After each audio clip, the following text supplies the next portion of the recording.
Yankees and the Red Sox at Fenway.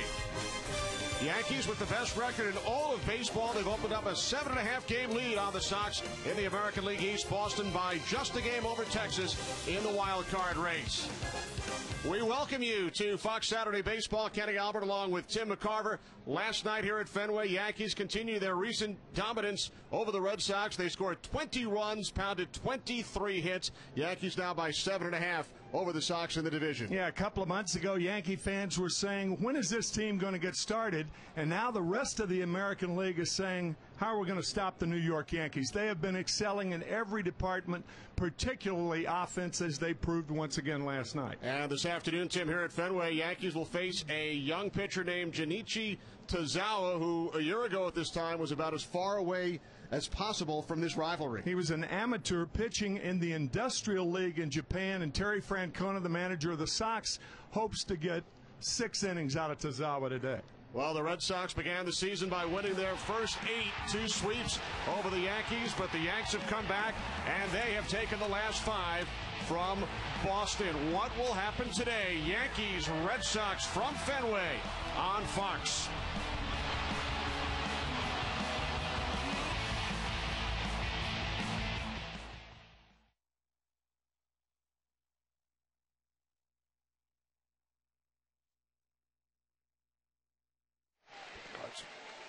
Cards. Oh, the cards. There's 3 of them.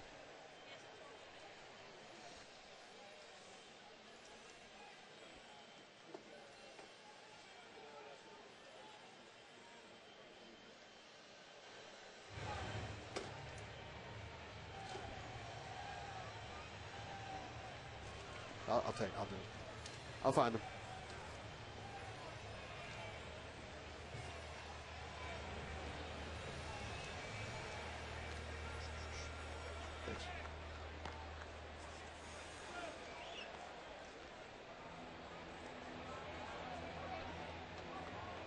Watch that leg kick, that final leg kick.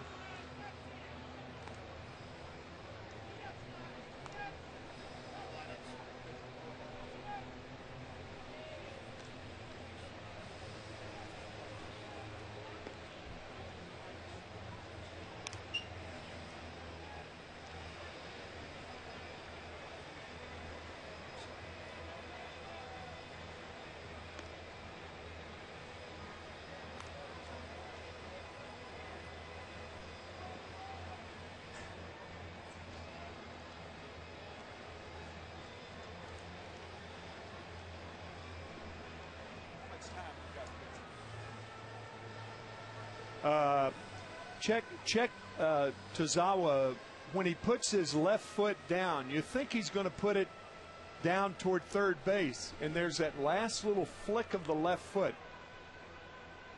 It's got to be disconcerting to a hitter. Remember what you already said?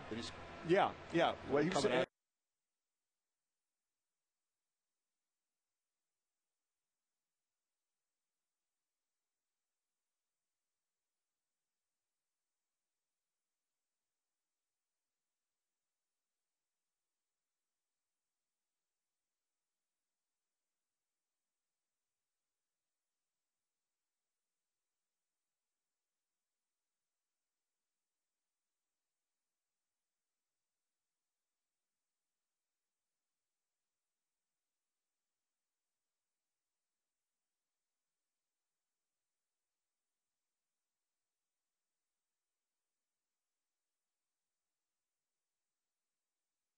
Today brought to you by Taco Bell. Think outside the bun. Derek Jeter leads off, followed by Nick Swisher.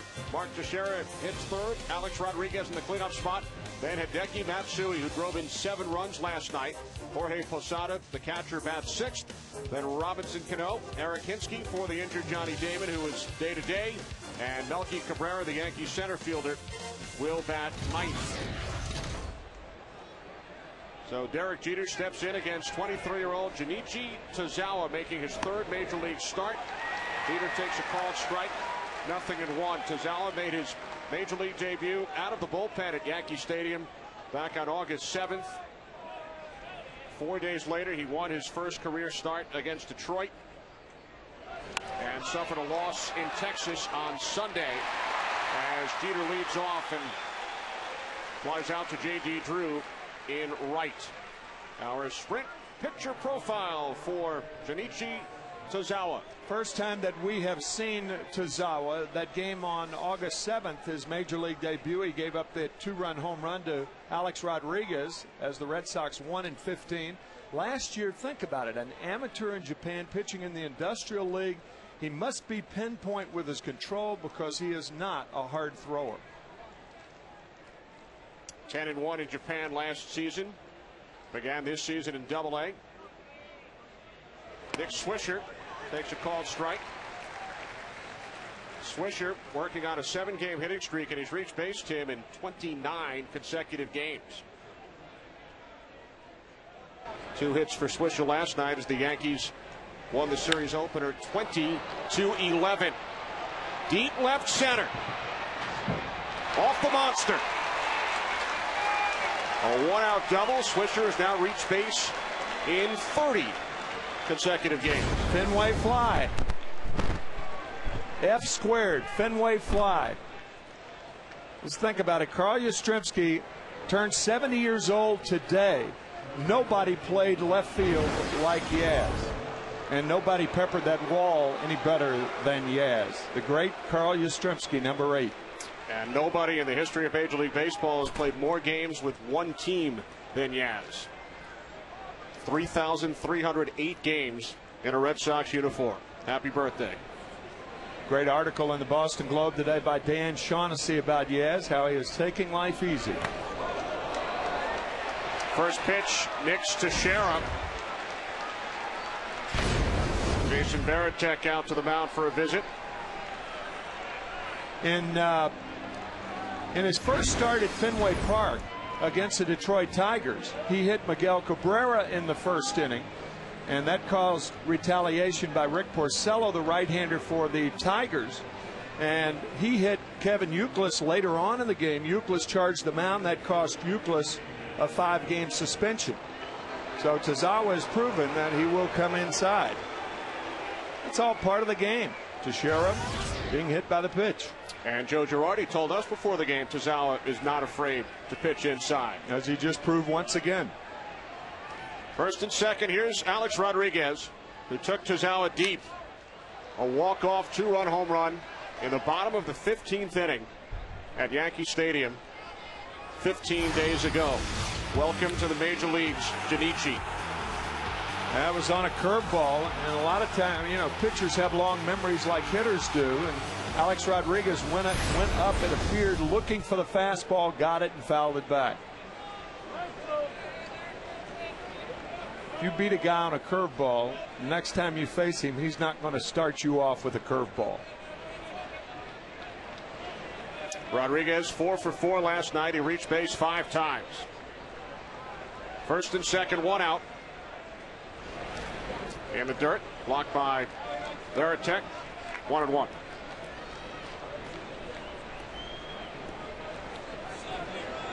Swisher and Teixeira, the base runners. Jeter started the game by flying out to right. Swisher doubled off the green monster. Teixeira hit by a pitch.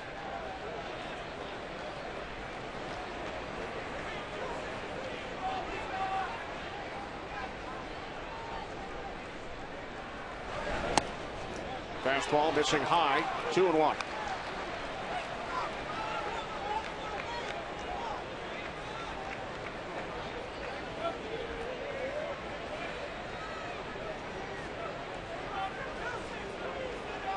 Top of the first inning on a Saturday afternoon here in Boston.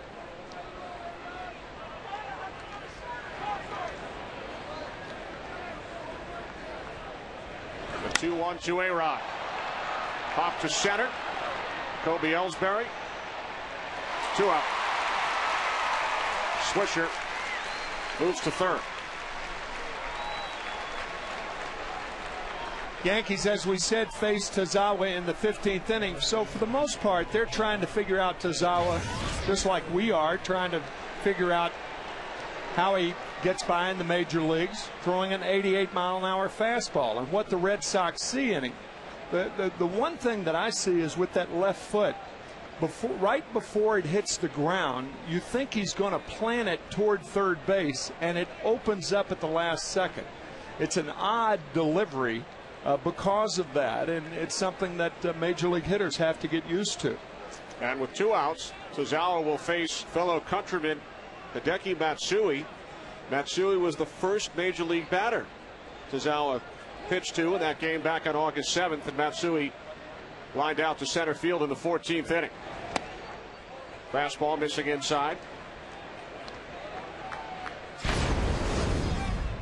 Here's that. Look at the left foot. You think he's going to plant it toward third, and at the last minute it opens up. Now, opening up, that's what all pitching coaches try to get pitchers to do. It's just that Tozawa does it later than most guys. The 1-0 to Matsui. Grounded foul. A huge night last night. Matsui, a career .337 average in this ballpark. Last night, Tim, he became the first Yankee to drive in at least 7 runs in a game here at Fenway since Lou Gehrig back in 1930. Oh, that's a good one. Oh, that's great. 2 3-run home runs last night for Hideki Matsui. First and third with 2 away. The 1-1. Swing and a miss by Matsui. 1-2. How do you say iron horse in Japanese? That's the splitter right there. Terry Francona telling us before the game he will throw that pitch occasionally, his first splitter of the afternoon. And I would think that Matsui will see that pitch again. And Matsui was an iron horse at the start of his major league career. Played in 518 consecutive games at the start of his Yankee career. Only about a fifth of the way to Lou Gehrig's streak, of course. Right.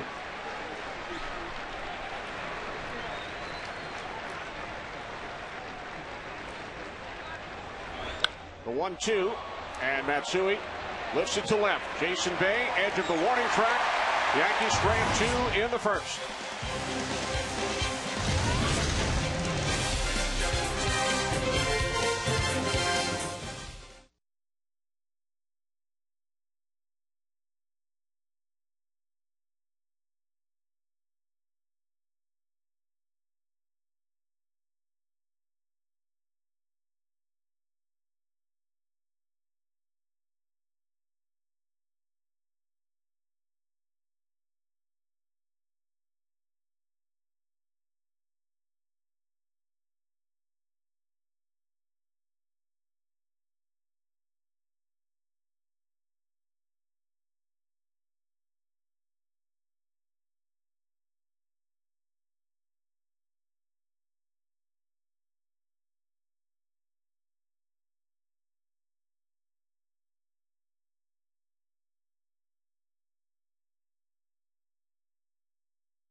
Taco Bell, think outside the bun. Jacoby Ellsbury leads off, followed by Dustin Pedroia.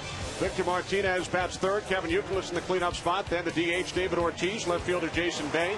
J.D. Drew hits seventh. The catcher, Jason Varitek, eighth. And finally, the shortstop, Alex Gonzalez, as the Red Sox face 32-year-old right-hander A.J. Burnett for the fourth time this season. Burnett's 3 prior starts against the Red Sox this year, all matchups with his former teammate Josh Beckett.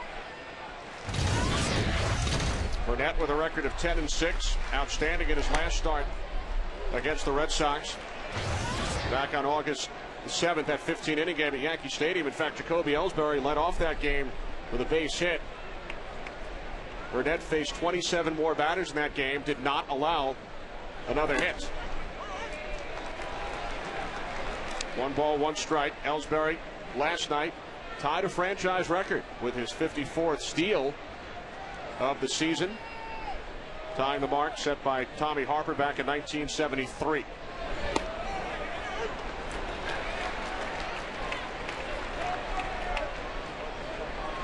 Dustin Pedroia waiting on deck. 1 ball, 2 strike count to the leadoff hitter, Jacoby Ellsbury.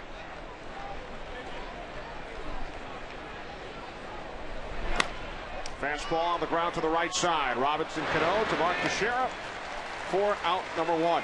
Tim, our sprint pitcher profile for the 11-year vet A.J. Burnett. There are a few pitchers in the major leagues that had better stuff than A.J. Burnett. So we'll jump to that second point first. His stuff overcomes his mistakes, and very few pitchers can pitch like that. But he has had problems with Jorge Posada the last 2 games. 3 wild pitches a couple of games before. He balked in a run last Monday in Oakland. He lost that game 3-0. So when runners get on, we will check out, obviously, Burnett and Posada and how they go about sign giving. Burnett leads the league, 17 wild pitches this season. The 0-1 to the reigning American League Most Valuable Player. A swing and a miss by Pedroia. 0-2. That's an example of a pitcher using the fat part of the plate. He does not need to hit corners with that curveball of his. Throw it anywhere in the vicinity.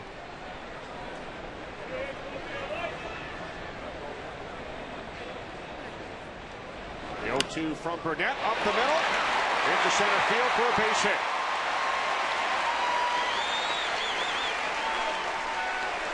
Pedroia 2 doubles last night. First hit of the game today for the Red Sox. Tim, our 4 keys to today's game.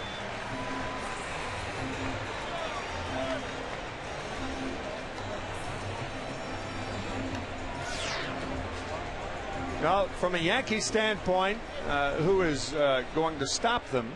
Having a few technical problems with that graphic.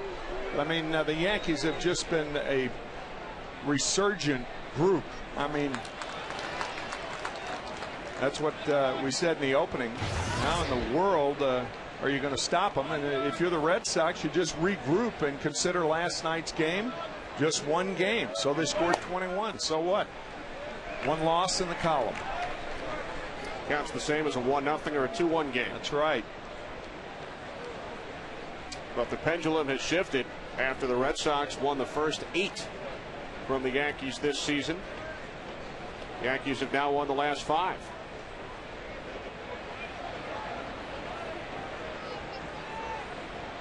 A 1-0 to Victor Martinez, a smash into the right field corner. Pedroia on his way to third. He holds there, first and third for the Red Sox, with only 1 out here at the bottom of the first inning. Victor Martinez is not a fast runner, but the Yankees were conceding second base to him, and the reason for that was Cano goes out as the cutoff man. Swisher hits the cutoff man. Pedroia easily goes to third, but Martinez could have walked into second base, but he elects to stay at first. But the Yankees were conceding a double. That's why Cano went out to be the cutoff man between himself and first base, and not himself and second base. See, watch Swisher. He throws the ball to Cano, who is lined up to first base. So they were conceding the fact that Martinez has a double, but Victor, for whatever reason, stops at first. Back-to-back base hits, first and third for the Red Sox. The 0-1 to Kevin Youkilis, just foul. Behind third, 0-2.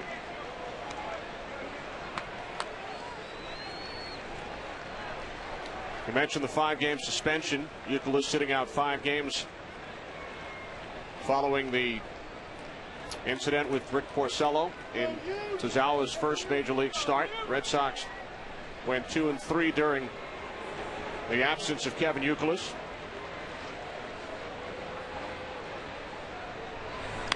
The 0-2 popped up, foul territory. Teixeira under it, 2 away.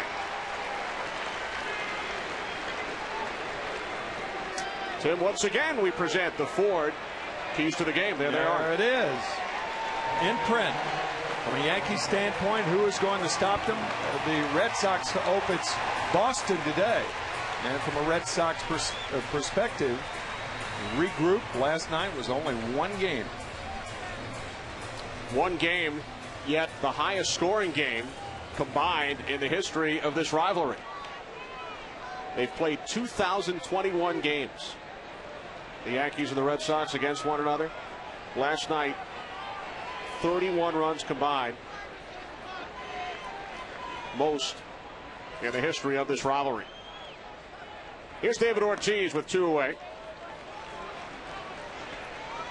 The previous high, Tim, 29 runs in a 15-14 win by the New York Highlanders back in July of 1903. You have to go back 106 years. Teddy Roosevelt was president. Food and Drug Act was not even in effect until when? 1906, I believe. Fastball catching the outside corner. 1-1. That game was played at Huntington Avenue grounds here in Boston. New York won the game 15-14, 29 combined runs. 106 years later, they combined to score 31.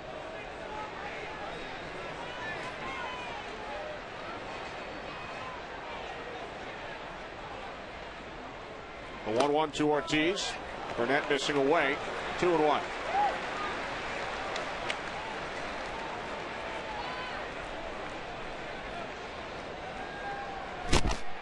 That game back in 1903 took place 9 years before the opening of Fenway Park.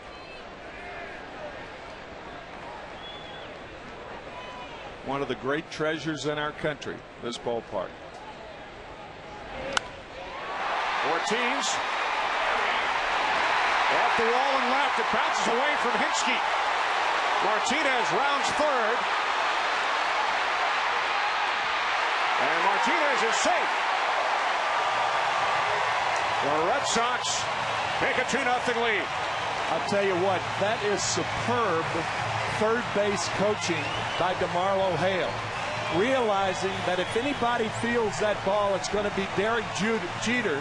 And if Jeter makes the throw, his momentum's going to be carrying him toward the Green Monster. Hinsky, a right fielder for the Red Sox in this ballpark, as Pedroia scores easily. Martinez, as we said, is not a fast runner.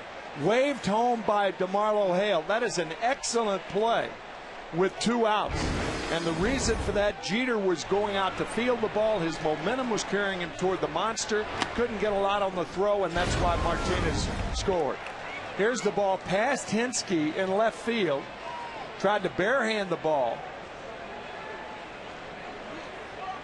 And Jeter has got to be the guy to play, but his momentum's carrying him toward the wall, and Martinez scores.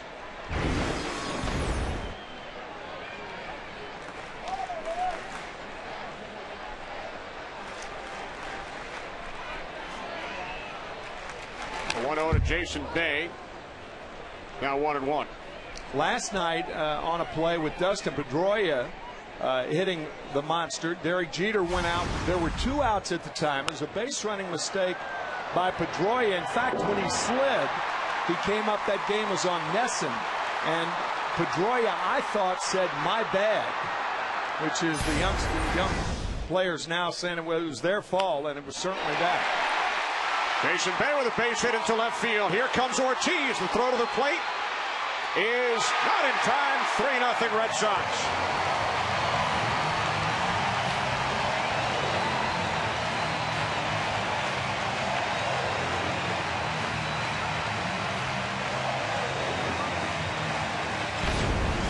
Two fine base running plays by two guys who cannot run here in the first inning. First Martinez, and now David Ortiz. The throw is on line, but weak by Hinske.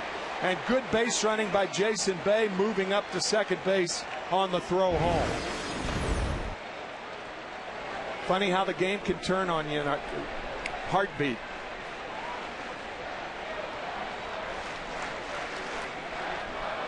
Three runs in the inning. Here's J.D. Drew.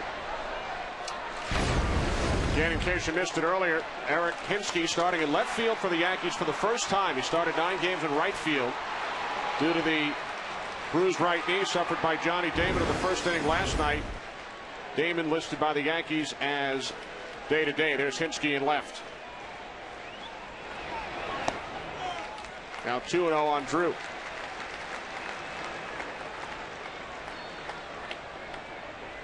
A.J. Burnett, over his last 15 starts, had only allowed 1 run in the first inning. He's allowed 3 so far today. 3 runs on 4 hits for the Red Sox.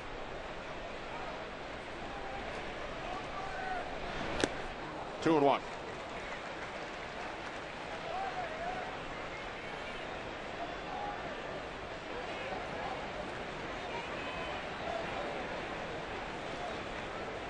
Andy Pettitte won his 10th of the season last night.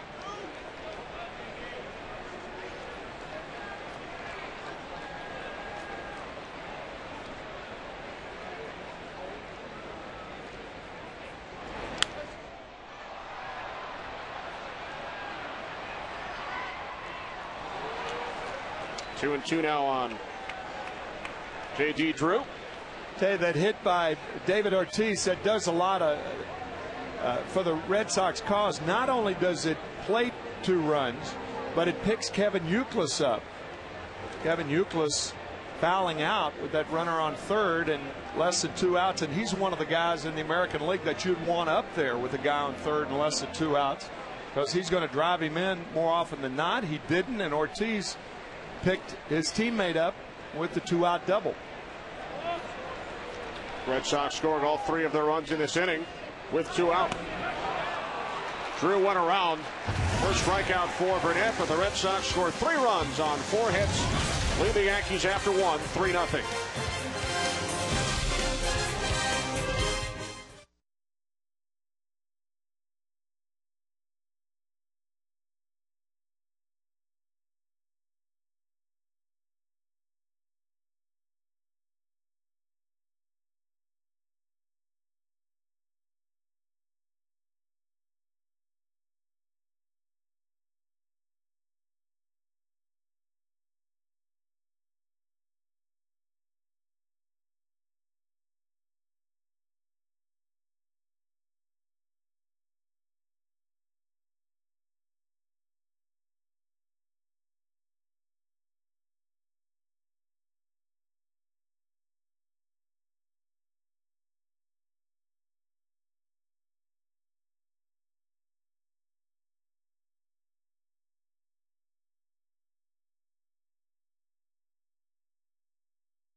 Kenny Albert, Tim McCarver, and Ken Rosenthal back at Fenway Park.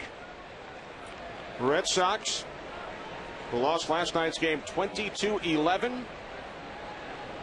Put 3 on the board in the bottom of the first inning off A.J. Burnett. Jorge Posada leads off for the Yankees here in the second. Yankees had 2 base runners in the first. They had first and third with 2 outs, but Hideki Matsui fly to left to end the inning. Ball 1 to Posada, who had 2 hits, drove in 2 runs last night.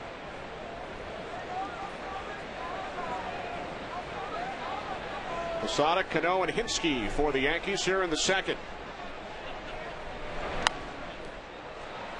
Pop foul off to the left side.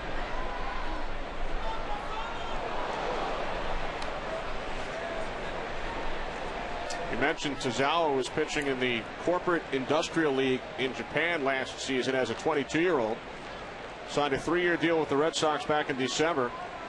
And Red Sox skipper Terry Francona told us earlier today that along with Daniel Bard, Tozawa was one of the stars of spring training.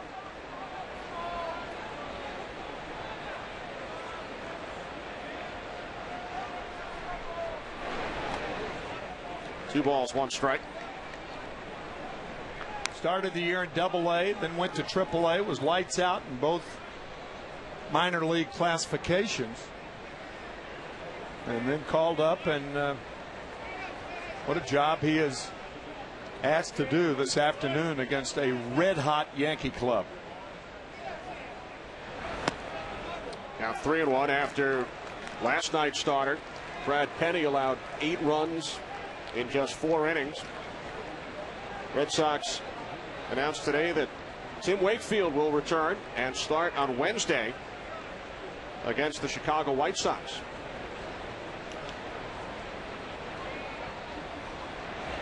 Three-1.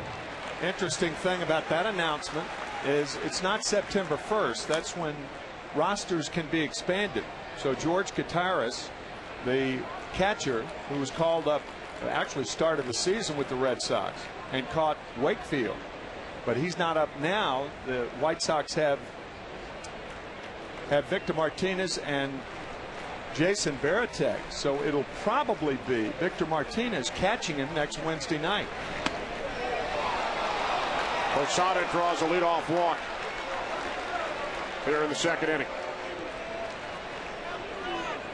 Well, this summer, please join Major League Baseball and the People All-Stars among us in your community by signing up to volunteer at MLBGoBeyond.com.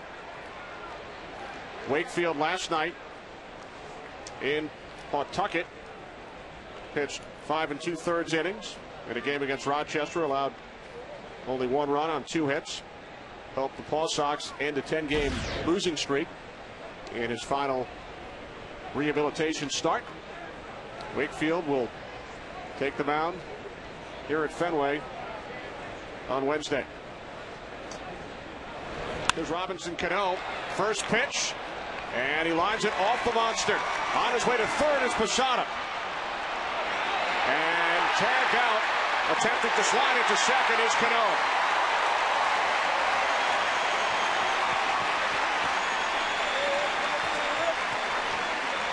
The only dent in Cano's armor is that he does not run hard out of the box, and sometimes that costs you. Jason Bay plays that ball beautifully. But if you're not running hard out of the box at Fenway Park, you're going to have a tough time getting a double against a guy with a pretty fair arm. Pedroia tagging Cano on the chest. And he appears to be, perhaps have something in his eye, Dustin Pedroia.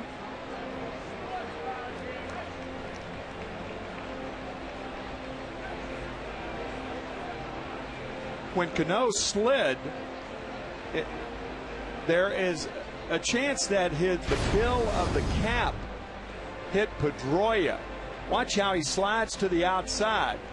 And Pedroia doesn't know how close he is, and it looked like the bill of the cap hit Pedroia in the forehead.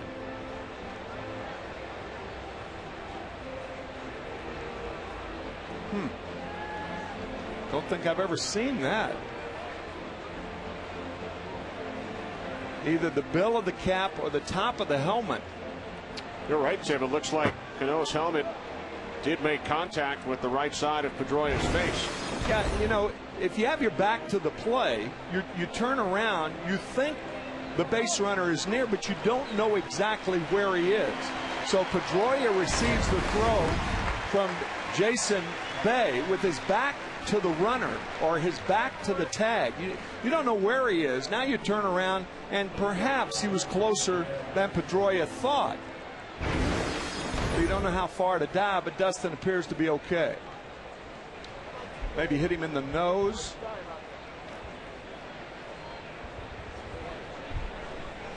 So with one away and Posada on at third, here's Eric Hinsky, who had trouble with a couple of balls hit off the wall in left in the first inning. Jason Bay, in his second year with the Red Sox, did a terrific job playing the ball hit by Cano moments ago off the wall and left.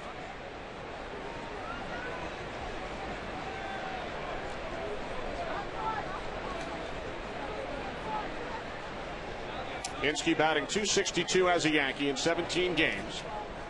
Began his Yankee career with a bang following the trade in late June from Pittsburgh.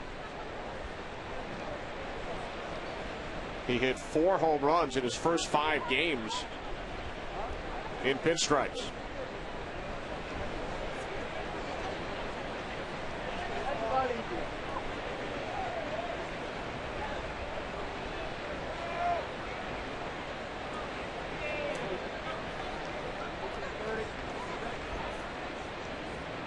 A 1-1 from Tazawa. Line drive right into the glove of Victor Martinez at first.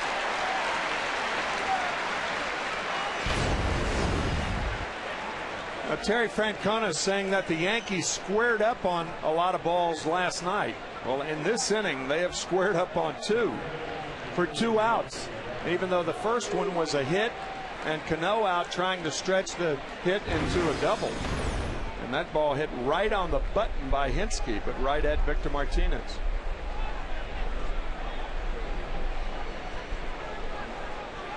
So with 2 away, here's Melky Cabrera. Yankees with a runner on third for the second straight inning. Unable to drive Swisher home from third in the first. Long run for Youkilis. They'll play.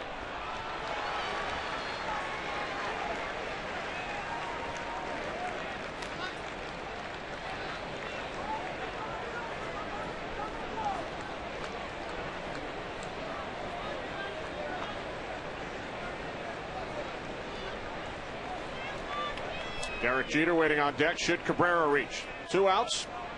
Top of the second inning here in Boston.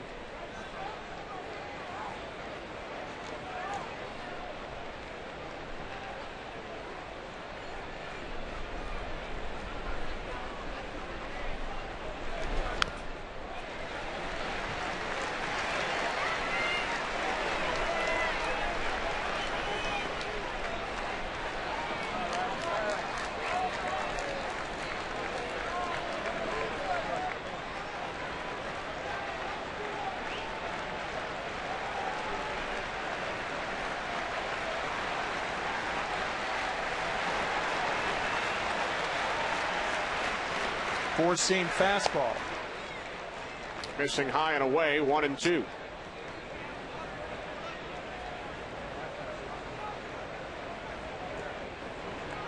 As we said in the first inning, he is not a hard thrower, but there is deception in his delivery, particularly with that left foot. Another four-seam fastball. And again, high and away. 2 balls, 2 strikes on Cabrera.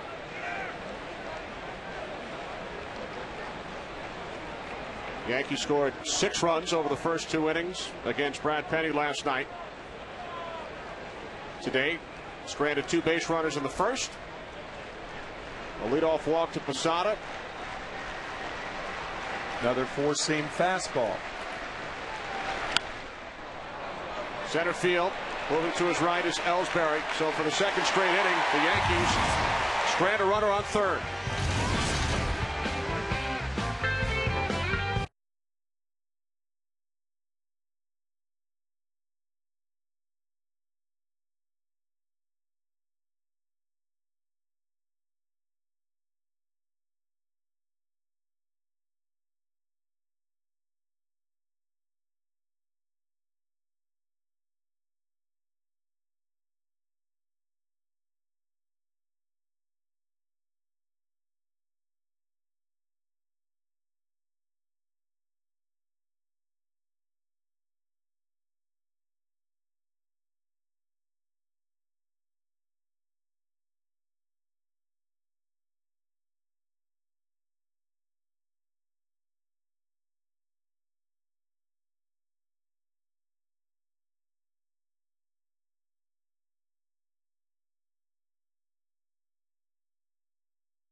The drinkability of Bud Light with the refreshing taste of lime.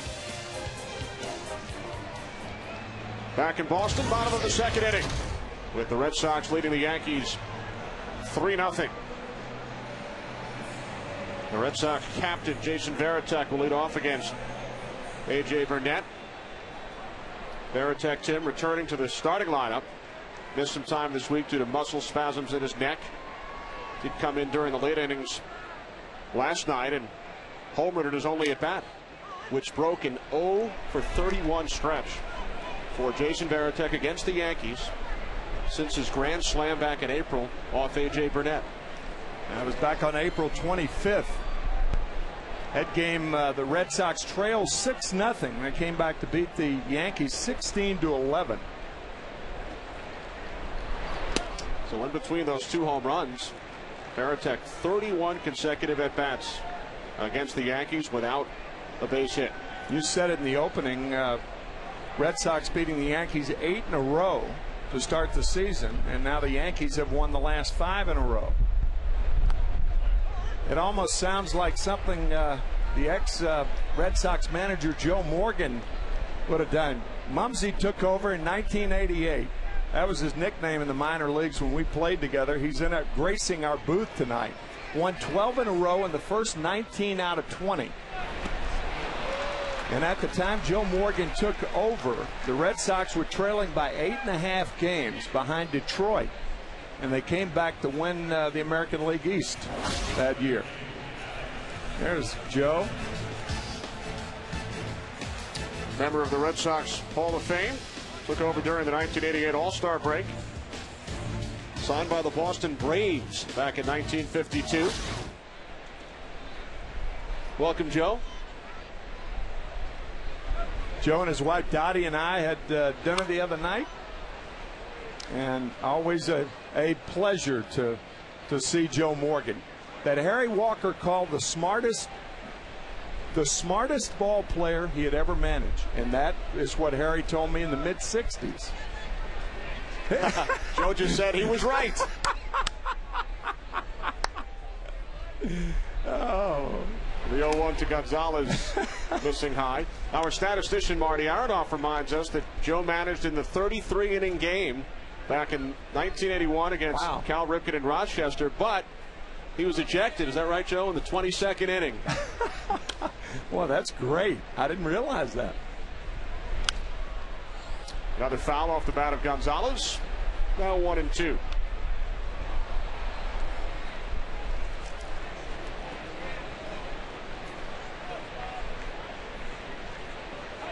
Joe Morgan led the Red Sox to division titles in both 1988 and 1990.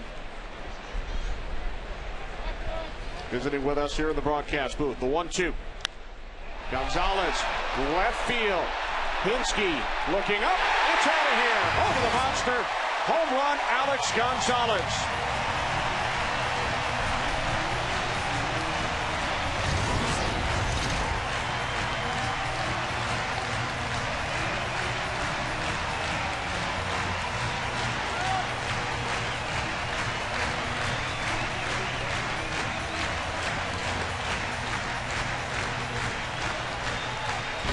Not all breaking balls that are hit out of the ballpark are hangers, but that was a hanger. Doesn't matter whether it's up and down. If it stops spinning, major league hitters are going to do some damage, and Gonzalez puts the Red Sox further ahead. Here's Jacoby Ellsbury with one away, and Ellsbury lines out to Swisher and right. So for Alex Gonzalez, his first home run and his return to the Red Sox, this is his 7th game, and Ken Rosenthal, Alex, a bit surprised when he was traveling with his former club, the Cincinnati Reds, to hear that he might be heading back to Boston. Right, Kenny. He actually had to approve the trade. A clause in his contract allows him to block deals to 3 teams, and the Red Sox were one. His agent called him on that flight from St. Louis to Cincinnati. It was midnight. He thought, something must be wrong. My agent never calls me this late. The next night he played for the Reds. The next day he approved the deal after Theo Epstein told him, we need you, you're going to play. And he's been a regular ever since the deal took place just over a week ago. He was terrific for the Red Sox in the field back in 2006. Yeah, he's a terrific glove man, and the Red Sox are figuring, here it is late August, and they rank 29th in offense as far as shortstops are concerned. Only one team has the shortstop position hitting worse than the Red Sox offensively. Of course, I guess you have to hit offensively. You can't hit defensively, can you? Good point. Yeah. Well, it's a point. I don't know how good it is. 3-0 to Pedroia. He draws a 4-pitch walk. Well, since the departure of Nomar Garciaparra back in August of 2004, the Red Sox have used 17 different shortstops. 12 have started games. So Gonzalez back in Boston, and he extends the Red Sox lead to 4-0 here in the 2nd inning. I'll tell you, when you think about that, it was a gutty move by Theo Epstein to get Orlando Cabrera from then the Montreal Expos. Cabrera now is a shortstop for the Minnesota Twins and Ron Gardenhauer.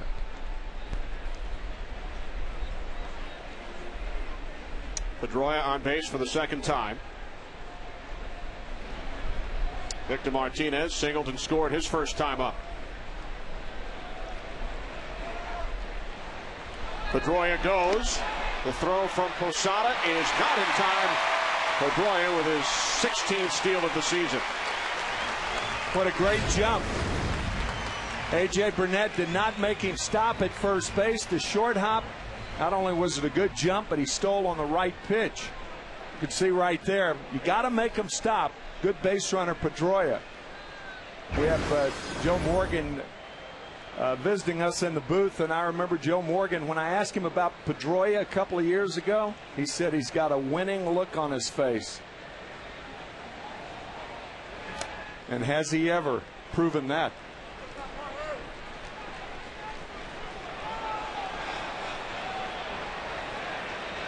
Throw from Posada gets away from Burnett. Much to the enjoyment of the Red Sox fans here at Fenway. Oh, you know, we talked about it earlier. We said we'd keep an eye with the runner on at second base. Joe Girardi certainly knows that as a former catcher, that Posada and Burnett have had problems with runners on at second base. We mentioned the balk his last start, balked in a run pitching against Oakland. He had 3 wild pitches 2 starts ago. So he and Posada, even here in August, I mean, you will have thought, or would have thought, that they would have ironed out problems by now. But evidently they continue to persist.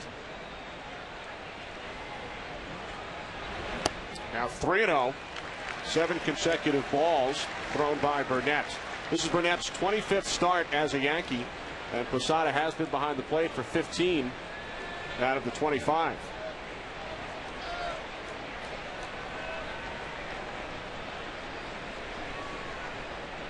A 4-pitch walk to Pedroia. Now the 3-0 to Martinez. 8 consecutive balls.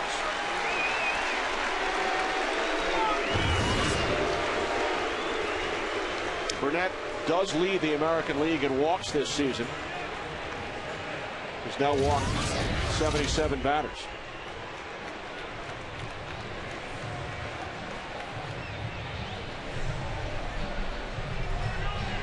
A much different start to this game for A.J. Burnett than his last matchup with the Red Sox just over 2 weeks ago, when he allowed only 1 hit in 7 2/3 innings. First and second with 2 outs for Kevin Youkilis. Tim, you talked about the Youkilis at bat in the first inning. He came up with 2 on, first and third. He fouled out for the second out of the inning. Another opportunity here with 2 base runners.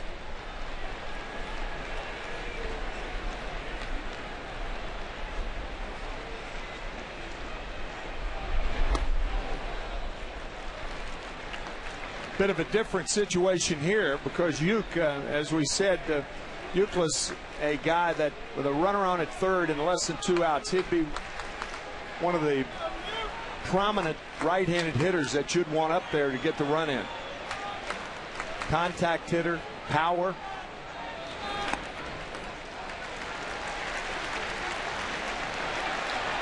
His throw from Posada bounces off the glove of Burnett. Yeah, I mean, it's like, things aren't clean.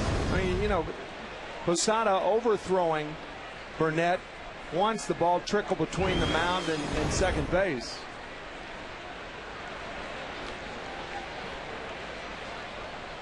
The 2-1, fouled off to the right side.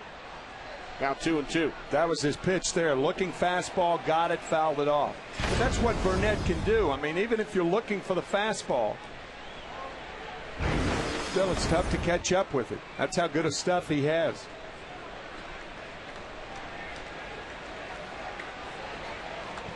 Yankee pitching coach Dave Island.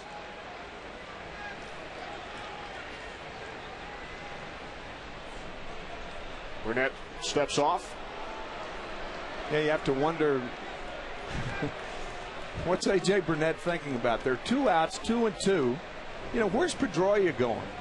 So now Posada out to talk. This is the 3rd time they've had a conference on a mound. 3 conferences, 2 missed connections. Yeah. On balls thrown back by Posada.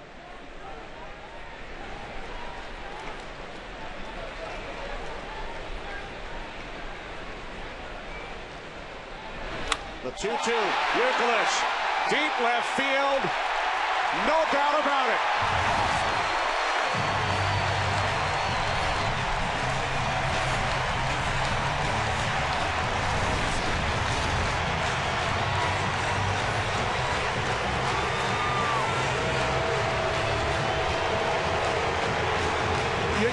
There are some things in baseball that you cannot quantify. I mean, why is A.J. Burnett worried about Dustin Pedroia? And then on the next pitch, this is what happens. Are they connected? In my opinion, yes.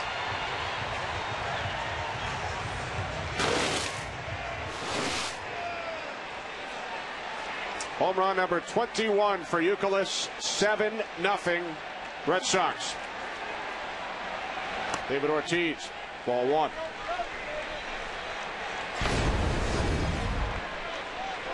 wanting to come inside to Euclid, and it just was not inside far enough.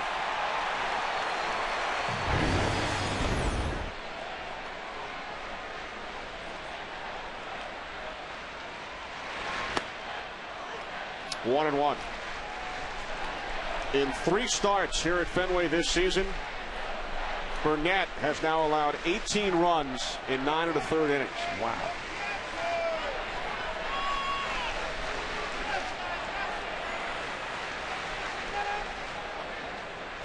Back in April, Burnett allowed 8 earned runs in 5 innings here. And then in early June, 3 earned runs in 2 2/3. But he was terrific against the Red Sox at home. The 1-1. Cano playing in shallow right. And that will do it for the Red Sox in the second. A couple of home runs in the inning. First Gonzalez, and then Euclid. We'll return to Boston after these messages from your local Fox station.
Major League Baseball.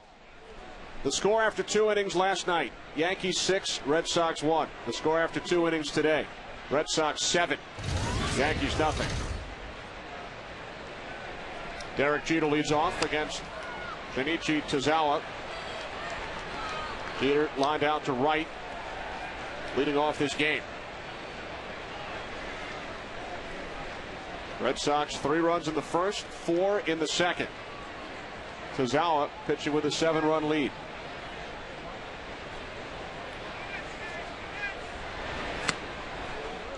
Well, Kenny, it's such a cliche that no lead is safe, but the way the Yankees have been swinging the bats, a 7-run lead, in this ballpark, you just get the feeling that it's not safe. I was just thinking the same thing. That's a red-hot team when you can say that a 7-run lead is not safe.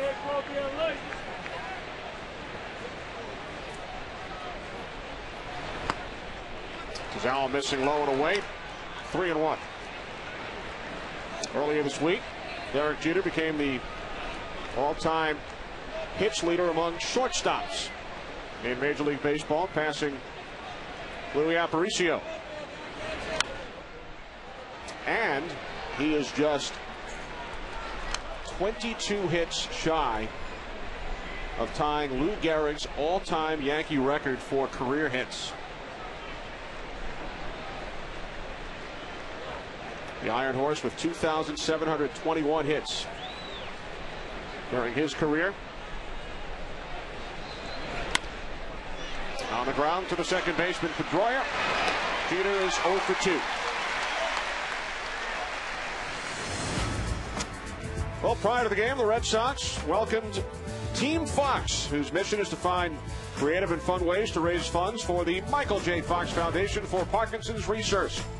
We ask you to join our team to support the fight against Parkinson's. Please visit teamfox.org to learn more. Michael Costa representing the Michael J. Fox Foundation throughout the first pitch. Team Fox enjoying today's game with the Red Sox leading the Yankees 7-0.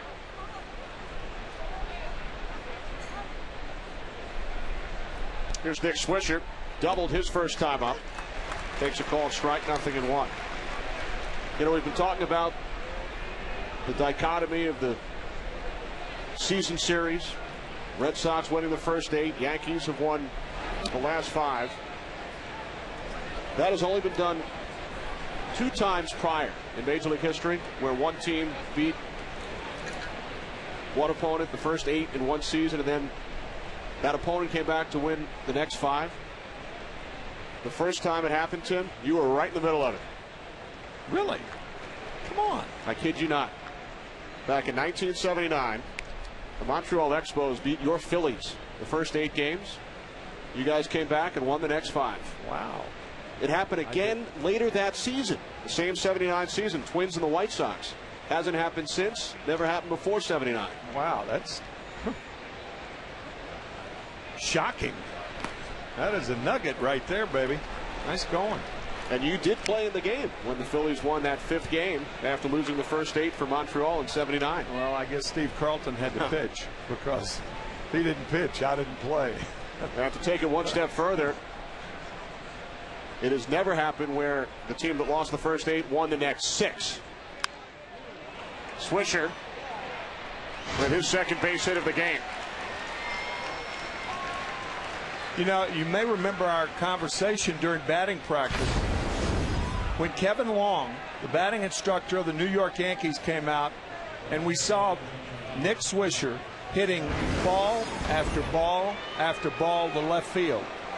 And we said the way to correct bailing out is to try to hit the ball the other way, try to hit the ball the other way. And what has Nick Swisher done? He's doubled off the monster and singled off the monster. So what you do in batting practice does play out in the game often. Swisher 2 for 2, and now Teixeira lifts it into right. Drew takes a couple of steps in, makes the catch for out number 2.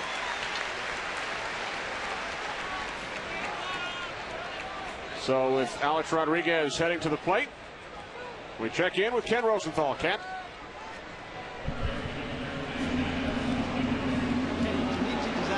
Trying really hard to be. Terry Francona told a hilarious story about something that happened this week in Toronto.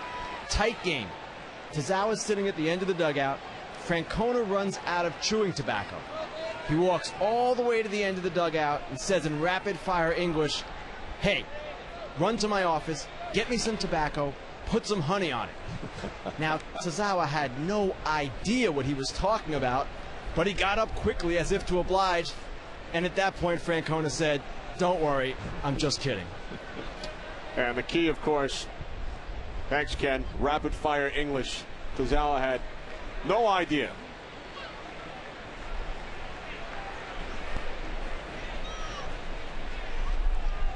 The 1-0.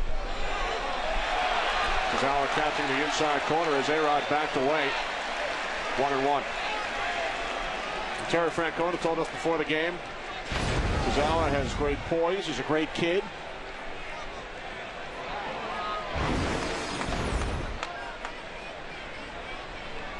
Really opened some eyes during spring training. Now making his 3rd start with the Red Sox. 1-2 on Alex Rodriguez.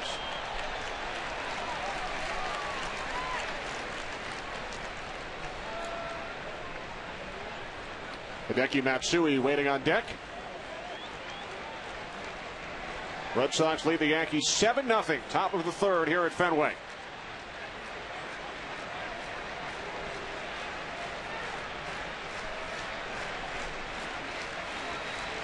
A-Rod fly to center his first time up.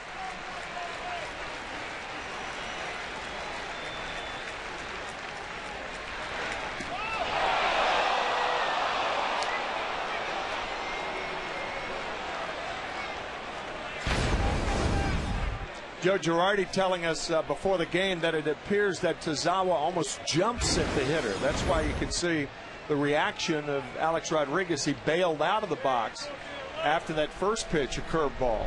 Similar reaction to that two-strike curve from Tazawa.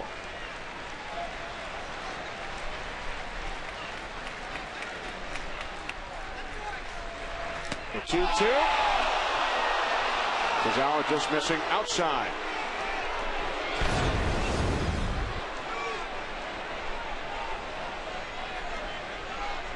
Here's that deceptive delivery. If you don't throw the ball over 90 miles an hour, there's got to be deception somewhere. And as we said in the first inning, that left foot appears to be the deception for Tazawa. Swisher takes his lead off first.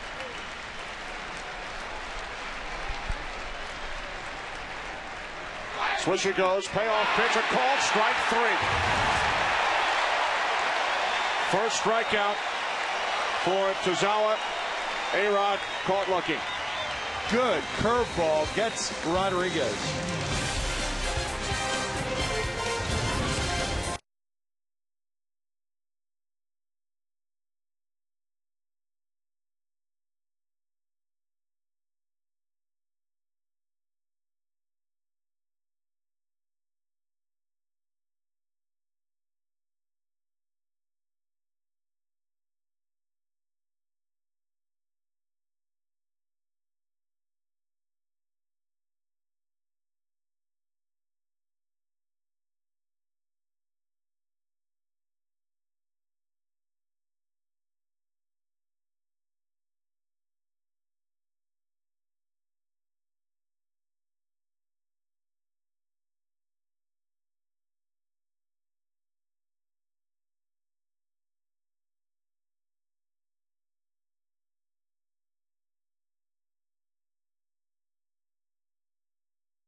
Off for the Red Sox here in the bottom of the third inning against A.J. Burnett.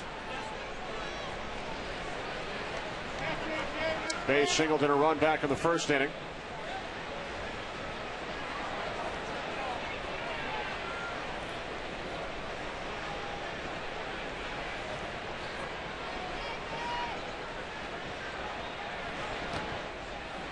One ball, one strike. Bay, Drew, and Varitek for the Red Sox here in the third. Boston with 7 runs on 6 base hits over the first 2 innings, including home runs off the bats of Youkilis and Gonzalez.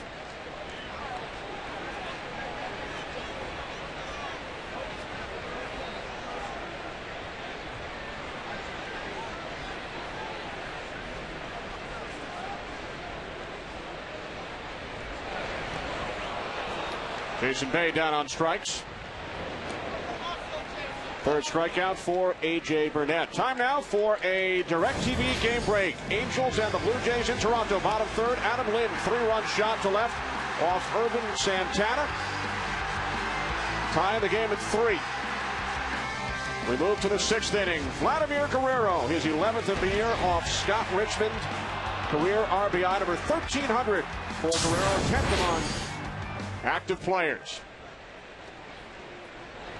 So the Angels, who began the day with a 5.5 game lead over the Texas Rangers in the American League West, and Texas only 1 behind the Red Sox in the wild card standings. Angels with the 2nd best record in baseball, second only to the Yankees.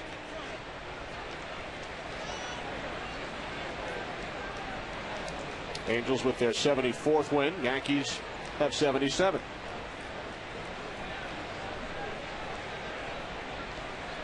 The 1-1 to J.D. Drew. Burnett missing high and away. Drew struck out his first time up.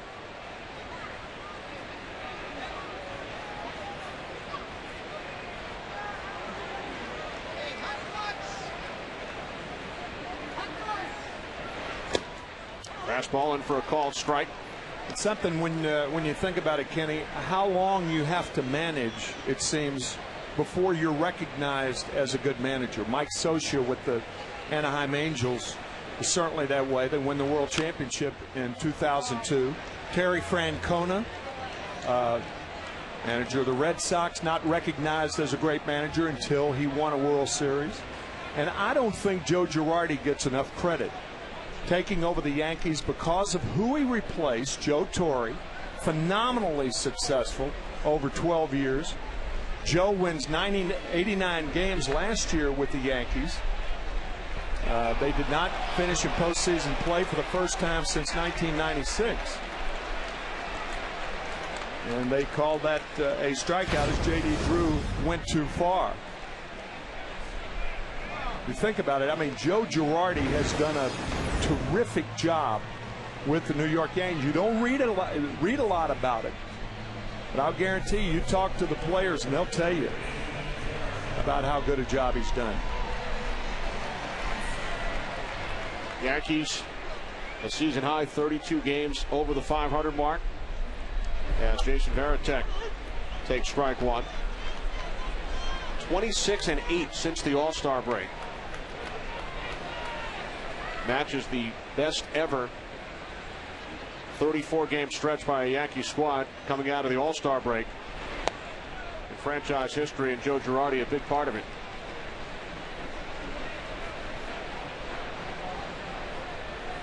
We'll chat with Joe in a short while, as well as Red Sox manager Terry Francona.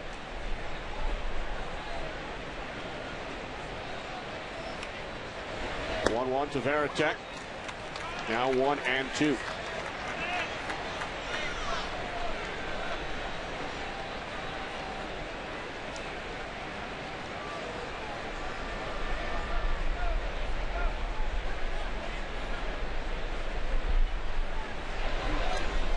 Varitek down on strikes, so Burnett strikes out the side in the 3rd.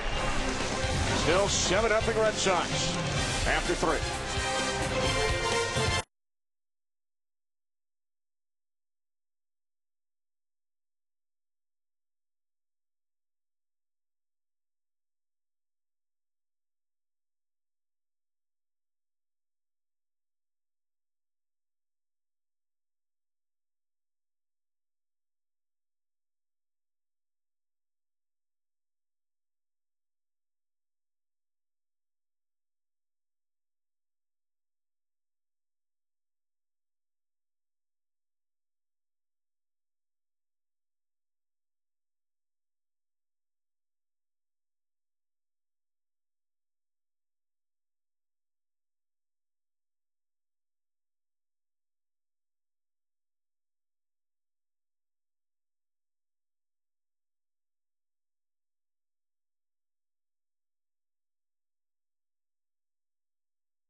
They trail this game 7-0. Red Sox with 3 in the first, 4 in the second. As Hideki Matsui leads off against his fellow countryman, Junichi Tozawa. Fastball missing away. Tim, these teams have played 12 innings so far in this series, 24 half innings. They have combined to score 38 runs. That's a run and a half per half inning. Wow. A run and a half per half inning. What was Bob Gibson's earned run average back in 1968? Over 300 innings, he allowed 37 earned runs. During one stretch, he worked 95 innings and gave up 1 earned run. That's 10.5 games. 1.12 ERA for the season. Yep. 1.58 runs scored per half inning in this series. It's all about offense. Matsui pops it into shallow right. Pedroia, 1 away. Tozawa making his 3rd start with the Red Sox, and we asked his manager, Terry Francona, about his performance over the first 3 innings today. Well, he's keeping them off the scoreboard. I mean, they've certainly hit some balls hard. Jason Bay makes a terrific play to keep that inning from, turning into a rally and getting out. And he's throwing strikes. They're a good hitting team. We know that. It's funny, Terry, how that key play can come in the early innings. A lot of people think that it takes the 7th inning on for a key play, but that play by Bay, very important. Yeah, I agree. I mean, you give any team, but especially a team that swings the bat like the Yankees, extra outs or extra opportunities or extra 90 feet. That was a big play for us. Thanks very much, Terry. Okay, guys. Thanks, Steve. And the play we were referring to, the throw by Bay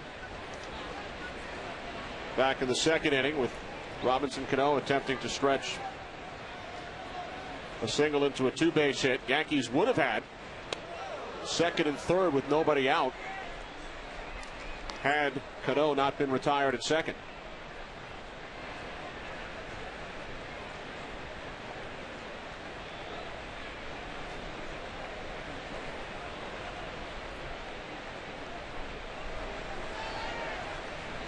The 2-0 to Posada. Fastball missing high.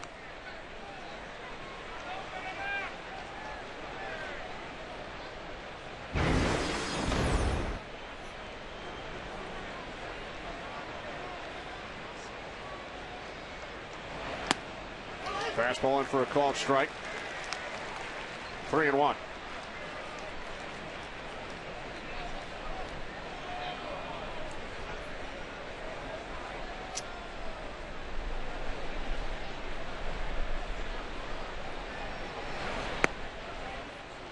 Posada draws his 2nd walk of the afternoon.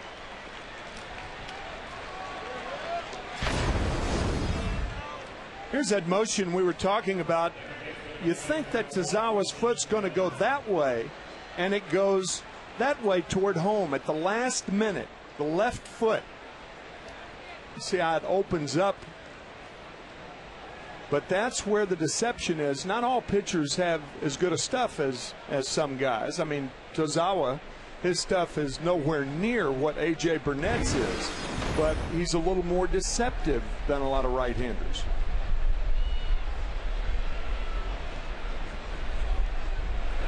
Now facing Robinson Cano. Cano takes a called strike. The play we were just talking about. Cano singled back in the 2nd inning. Thrown out trying to stretch. Jason Bay's 12th outfield assist of the season. 2nd in the American League. A 1-out walk to Posada. And now the 0-1 to Cano. Lifted into the gap in left center. It's off the wall. Posada holds at 3rd. Cano this time is in at 2nd with a 2-base hit. This time Cano rattling one off the left center field part of the monster. Right above the F.W. Webb sign since 1866. It's a long time to be out there. Only kidding. But Cano going to left field, and he continues his hot hitting here at Fenway Park. He loves to hit in this ballpark. 2 for 2 today. Career average here at Fenway now above 340. So the Yankees threatening here in the fourth. Second and third, here's Eric Hinske. Hinske, we mentioned earlier, played for the Red Sox. Won a World Series title with the Red Sox back in 2007. Made the final out of the World Series last October when Brad Lidge struck him out while a member of the Tampa Bay Rays. So Hinske has been to back-to-back World Series, looking to make it 3 in a row with 3 different teams.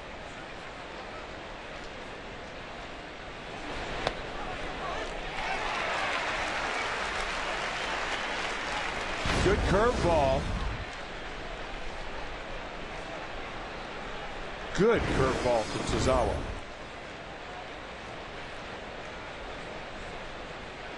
Nothing and 2 on Hinske.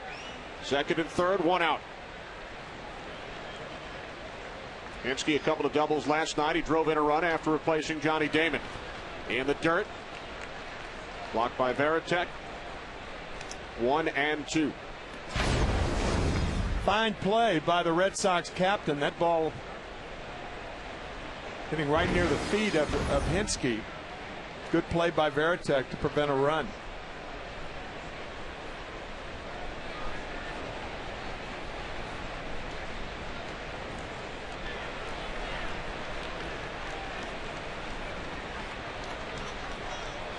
The 1-2 to Hinske. Swing and a miss. He struck him out. Second strikeout for Tozawa. After the breaking ball and then the splinter in the dirt, the fastball gets Hinske. Now, it's not the pitch, it's how you got there. And the fastball following 2 off-speed pitches gets Hinske. A lot of that has to do with Varitek, too. Breaking ball, then fastball to get him away.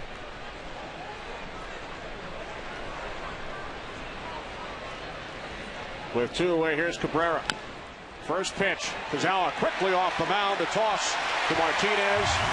And for the third time in 4 innings, Yankees strand a runner on third.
Following us on Twitter. Go to twitter.com/MLB on Fox. Fox Sports is now on both MySpace and Facebook as well. Get breaking news, notes, video clips, and more. Just go to myspace.com/Fox Sports or facebook.com/Fox Sports and join the community. Tim, have you been tweeting? Oh, man, have I ever. I'm a tweeting fool, pal. I see you and Joe Morgan tweeting together between innings. Alex Gonzalez leading off for the Red Sox. Took A.J. Burnett deep in the second. Gonzalez and Burnett, former teammates in Florida. In fact, when Burnett pitched his no-hitter while walking 9 back in 2001 against the Padres, guess who caught the final out? Alex Gonzalez. He was the Marlins shortstop that night. Teixeira, nice play. Race to the bag. Teixeira beats Gonzalez. Mark Teixeira perhaps in line for a Gold Glove. Kevin Youkilis, I think his chances not as great as they have been because he's been moved to third base so often this year. But Teixeira with great range to his right, nice play.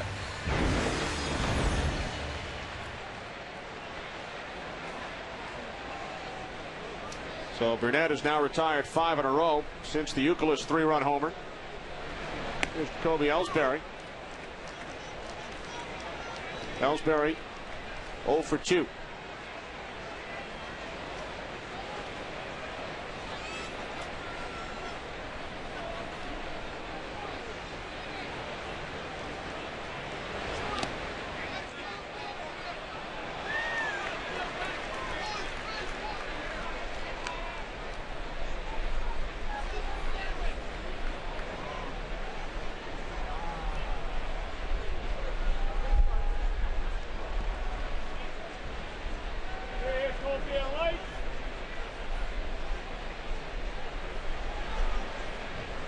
A 1-1.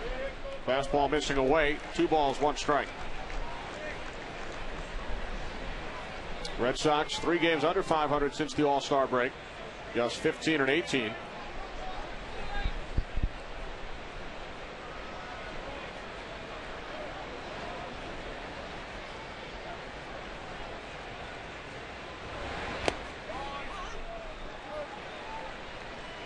Two and 2 on Ellsbury.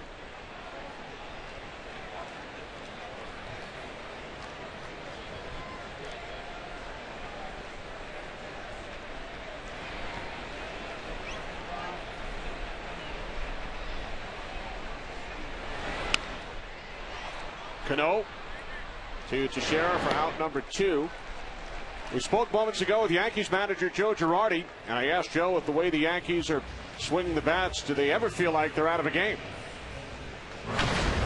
No, we're not. I mean, we've had some chances in the first 4 innings, and we haven't gotten it done. We haven't got the big hit. They've got 6 runs with 2 outs, and that's the difference in the ball game. But we've had our opportunities, and keep putting them on. You never know. Johnny Damon suffered the injury last night. What's his status? He's day-to-day. We'll have to see how he is tomorrow. He was sore today. There's a possibility he could play tomorrow, but we'll just have to wait and see. And A.J. Burnett, rough first 2 innings, but settled down, struck out the side of the 3rd. Yeah, I mean, we need to get him going here. Keep us in the ball game, keep it right here, and you never know, we might have a chance to get back in this game. Thanks, Joe. Thanks, guys. Joe. The 1-0 to Pedroia. Now 2-0. Joe Girardi's 7-year-old son Dante was at the ballpark early today. Took about 75 swings. Nearly hit a couple over the Green Monster. Yeah.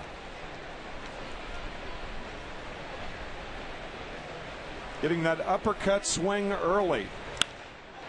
Line caught by Jeter, who will lead off for the Yankees in the top of the 5th when we return.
Albert, Tim McCarver, Ken Rosenthal from Fenway Park. Top of the 5th inning, Derek Jeter leading off against Junichi Tozawa. Jeter 0 for 2 today.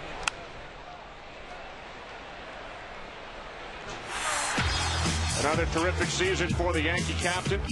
Second most hits in the American League since the All-Star break. Yankees have gone 26-8 during that stretch. His manager, Joe Girardi, said recently, all the things that it takes to be an MVP, I think he's done. I think he's definitely a candidate. And Ken Rosenthal, he's come close on a number of occasions, but has never won the Most Valuable Player award in the American League. That's right, Kenny. He was second in 2006 to Justin Morneau, third in 1998 to Juan Gonzalez and Nomar Garcia-Parra. But for all that he's accomplished, this is the one award that he hasn't received. This could be the year. There has been a lot of buzz so far about Mark Teixeira, but Teixeira is a first baseman, not an up-the-middle defender. Joe Mauer, Minnesota Twins catcher. He's got the best overall numbers, but he's playing for a non-contender. Did not play his first game until May 1st.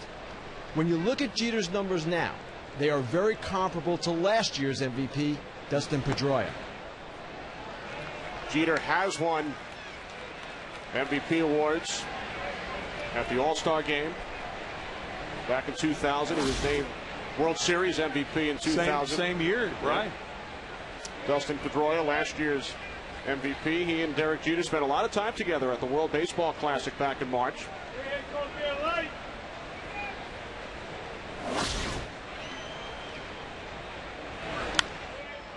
Jeter, right field.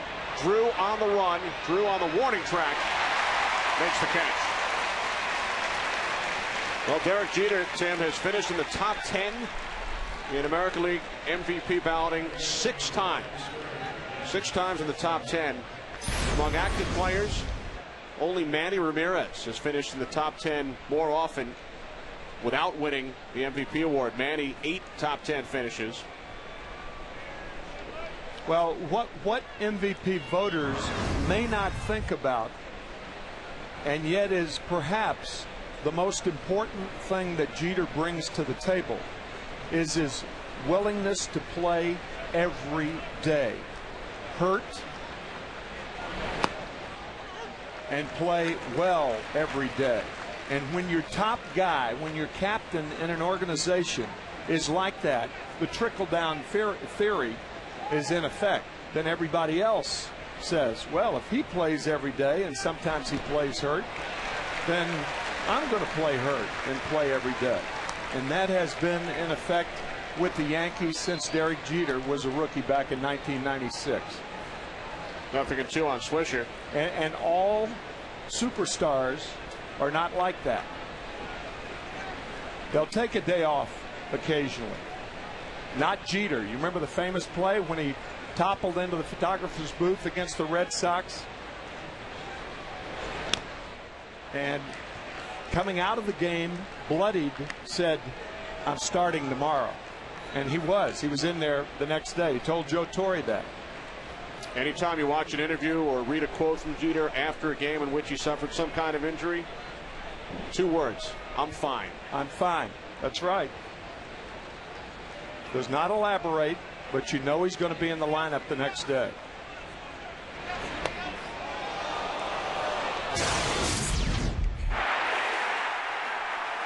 Tough to come back after that.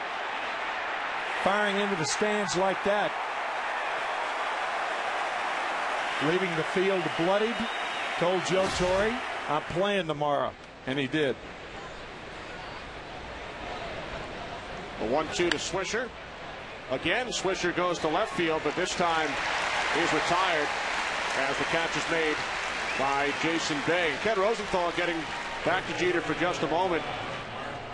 Jeter, Teixeira, Cano, right on down the line. Yankees have had a terrific season defensively as well. Absolutely, and that's one of the things that is kind of untold about this team, how much better it is defensively this season, and Jeter is a big part of that. In recent years, Kenny, he has drawn heavy criticism for his defense. According to those advanced statistical measures that teams now use, he basically ranked as one of the worst defensive shortstops for about 5 years running. This year, he's probably in the top 10. He's worked hard in the offseason on his first step quickness, lateral movement, and Mick Kelleher, the Yankees' first base coach, has worked with him on a couple of different adjustments as well. One is getting into his ready position sooner. That way he can avoid being late when the ball comes off his bat. And the other is taking deeper angles on balls hit to his left and right. That also enables him to make more plays. All right, thanks, Ken. Here's the 1-1 to Teixeira. Tazawa missing high. Ball 2.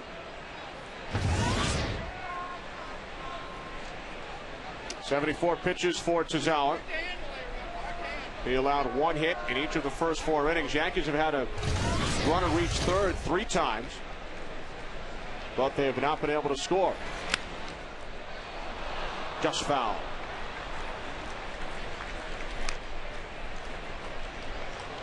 Tim, this is the first inning in which Tazawa has retired the first 2 batters he's faced.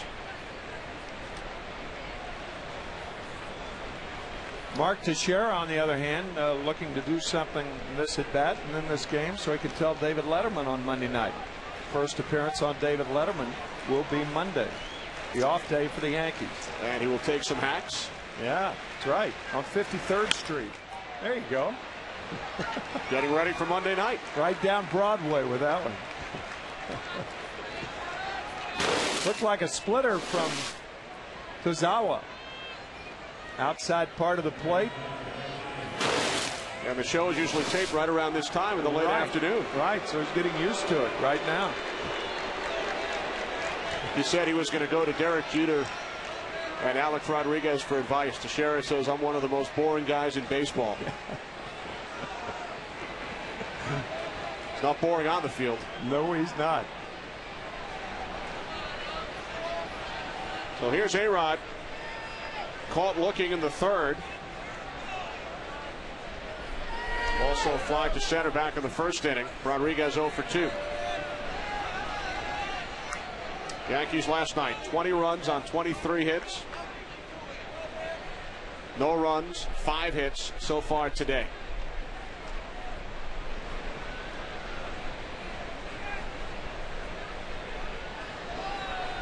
You always hear the expression, well, maybe we should have saved some of those runs for tomorrow. No hitter alive will tell you that that's true. A base hit for Rodriguez into the left field corner. Holding at second is Teixeira. The Yankees have runners on 1st and 2nd with 2 outs here in the 5th.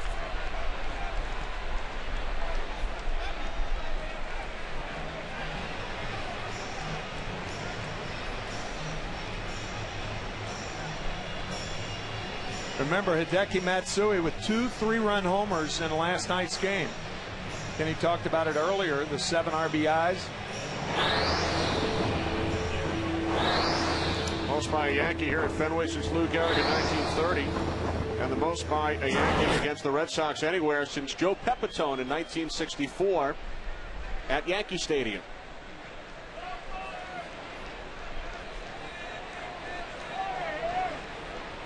Yankees today 0 for 6, Tim, with runners in scoring position.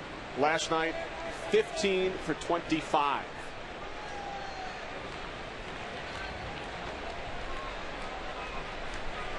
Two on, 2 out.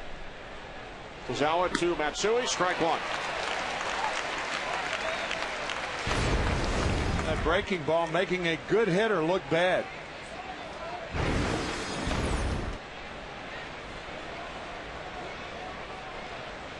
We mentioned earlier Matsui was the first batter Tazawa faced during his major league career. An idol to all young ball players in Japan is Matsui. And he's now 0 for 3 against Tazawa.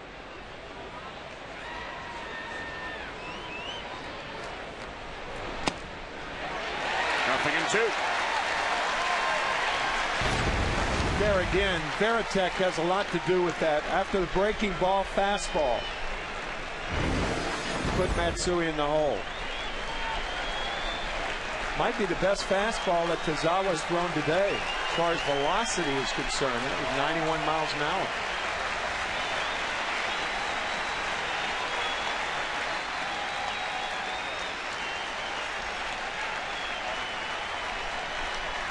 Teixeira.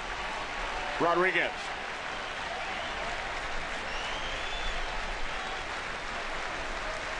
The 0-2 to Matsui. Got the bat on it.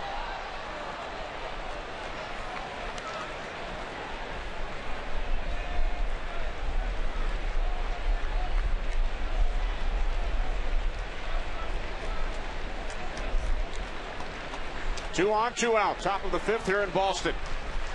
Red Sox lead the Yankees 7-0.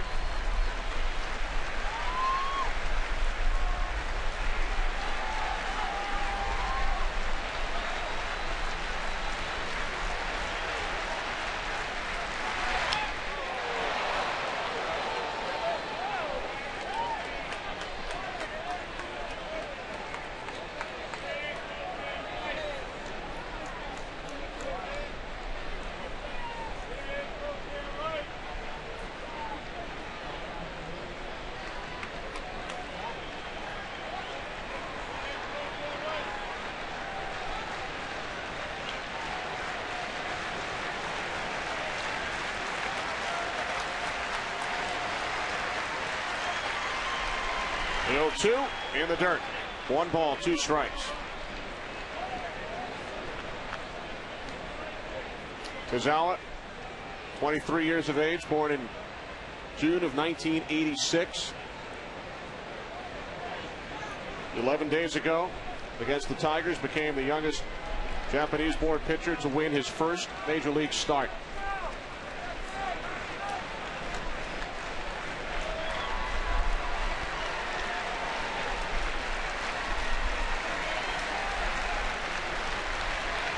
A 1-2, another foul. Matsui has fouled off 3 pitches during this at bat.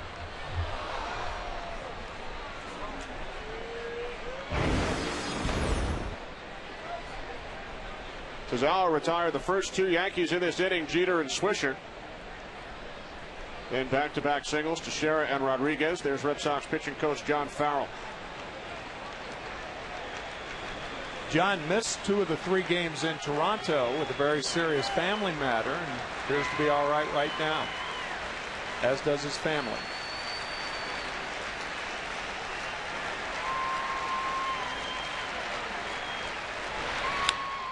Matsui pops it up. Youkilis is under it. Yankees strand 2 in the inning. They've stranded 8 in the game.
7-0.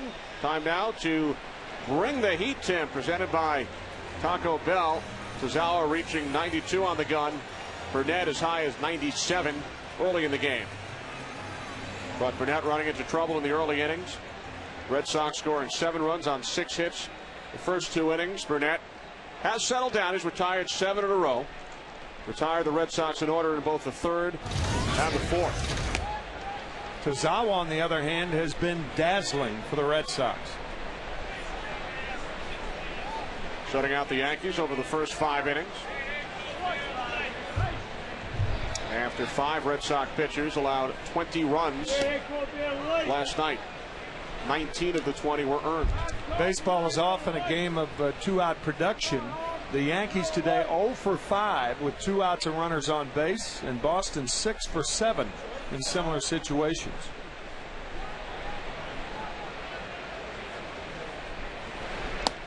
Red Sox scoring 6 of their runs with 2 outs. 2 home runs in the 2nd inning. A solo shot off the bat of Alex Gonzalez. Later in the inning, Kevin Youkilis, a 3-run homer.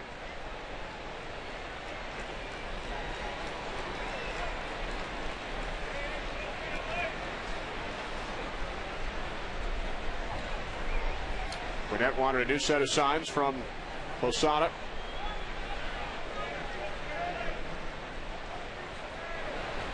And the 2-1. Martinez lifts it into left.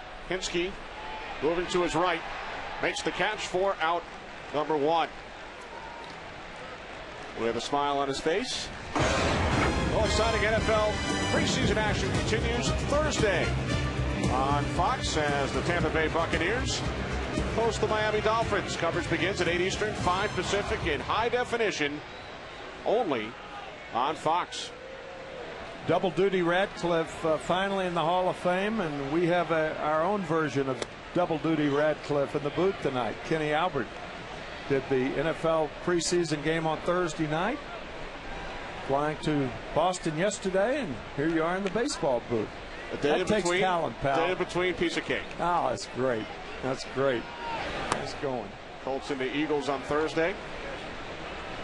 And then Joe Buck and Troy Aikman had the call in Dallas last night on Fox. First football game in the new Dallas Cowboys Stadium in Arlington, Texas. When is, I guess the question that I have to ask you is, when is Michael Vick going to be ready? Well, he's eligible to play in the Eagles' next preseason game against Jacksonville this week.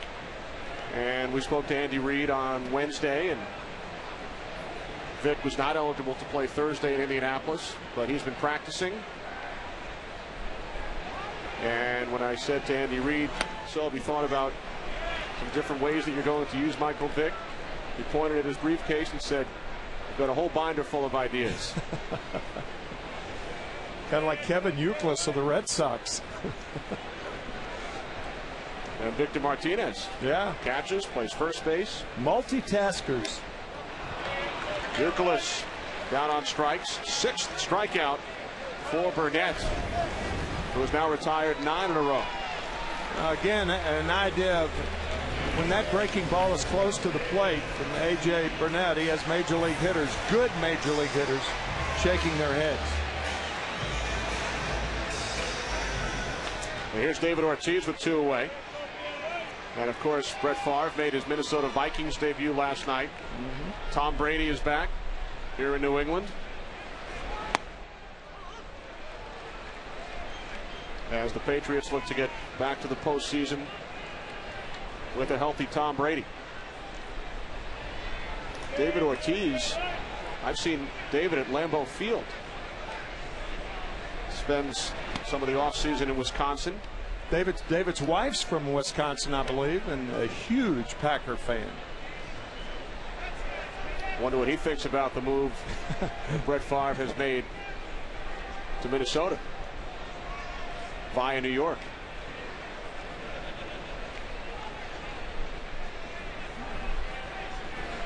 I think David owns one of those cheeseheads.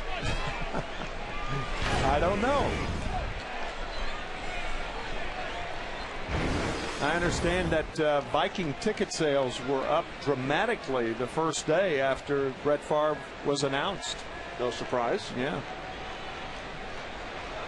Vikings open the regular season on Fox September 13th in Cleveland.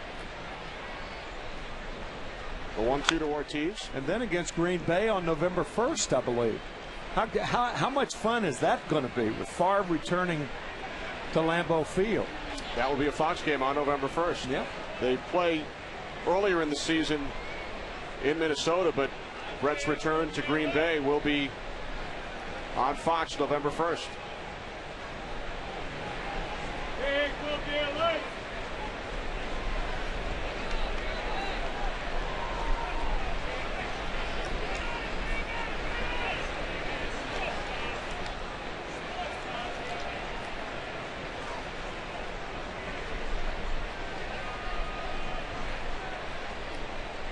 November 1st, also the day that Game 4 of the World Series will be played.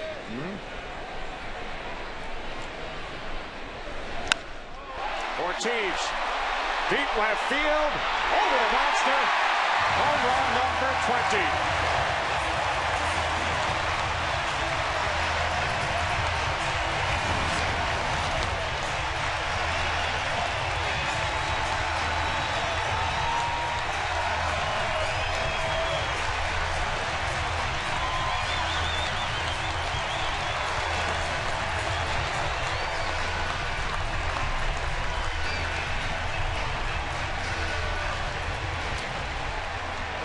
So the Green Bay Packers fan hits another one over the Green Monster.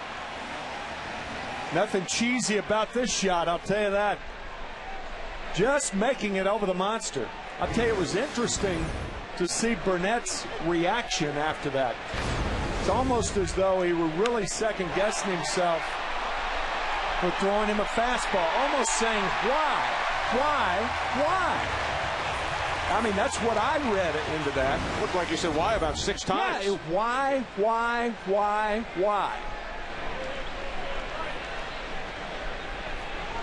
8th consecutive 20 home run season for Ortiz,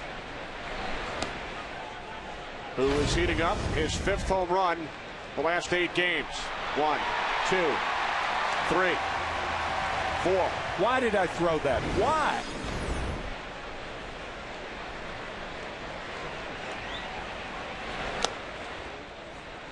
No, he turned his back, and I didn't really see his reaction. I just saw his reaction of turning his back and then walking about halfway between the mound and second base, clearly showing how upset he was. But then Bill Webb's cameras, we found out that he was verbally upset also. Extra bases for Jason Bay. Hinsky having trouble in the left field corner. Bill Webb, no relation to F.W. Webb since 1866. That's right. That's great.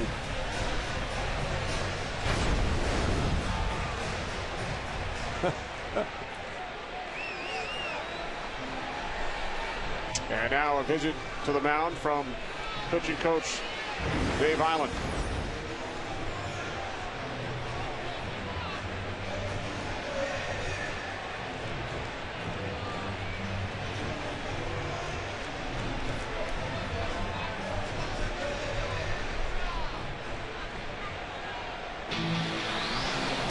Well, next week on Fox Saturday Baseball, many of you will see the Mets and the Cubs, the Tigers and the Rays, or the Dodgers and the Reds. Coverage begins at 4 Eastern. Check local listings. Fox Saturday Baseball presented by Gillette. 1 week from today. So after Burnett retired 9 in a row, back-to-back hard-hit balls, an Ortiz home run, followed by a Bay double.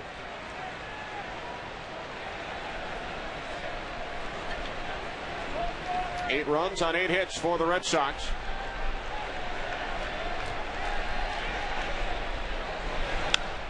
J.D. Drew, deep right field. Swisher on the run. Swisher can't get to it. It bounces over. Drew will take second. Bay scores. It's now 9-0 Boston.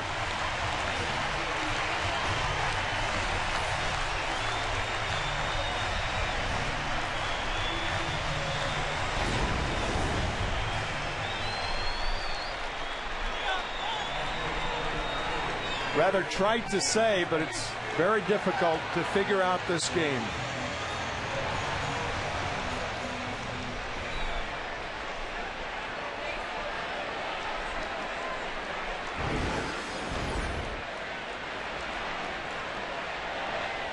Ball one to Varitek.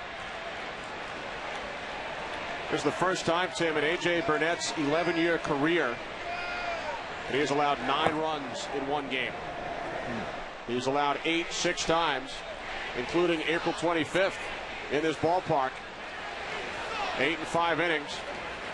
He's allowed a career 9 so far today. That game, by the way, was highlighted by the grand slam home run by Jason Varitek.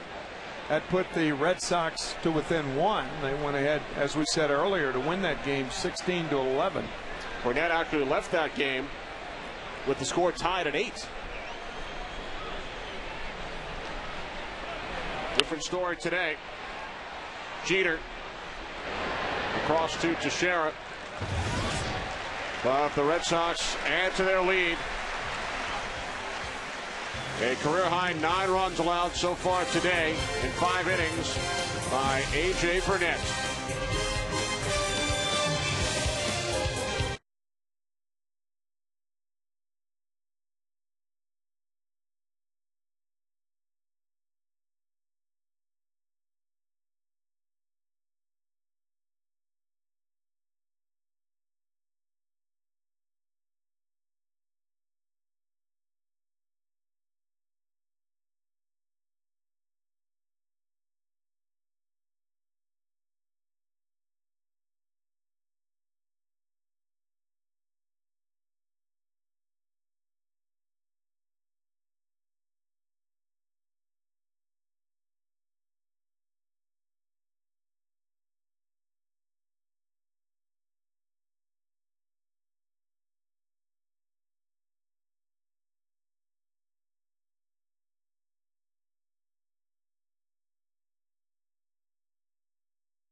Follow your favorite team no matter where you live with NFL Sunday Ticket on DirecTV. By Miller High Life, good honest beer at a tasty price.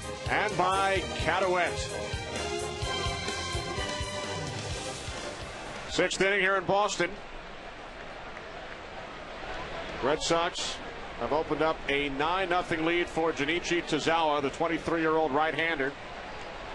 Sailing along. Shutting out the Yankees over the first 5 innings on 6 hits. A Yankee team that less than 24 hours ago scored 20 runs on 23 base hits.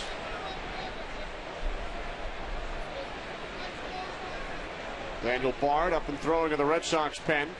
And we talked about it in the opener that Terry Francona wanted about 6 innings out of Tozawa, and here we are in the 6th, comfortably ahead. Posada pops it up. Foul territory, Youkilis. Posada retired. So this now becomes Tozawa's longest outing in the major leagues. He pitched exactly 5 innings in each of his first 2 starts. The Hyundai in-game box score for the Yankees, introducing the all-new 306 horsepower rear-wheel drive Hyundai Genesis Coupe. 2 hits for Swisher, 2 hits for Cano. Yankees 3 times over the first 5 innings have stranded a runner on third.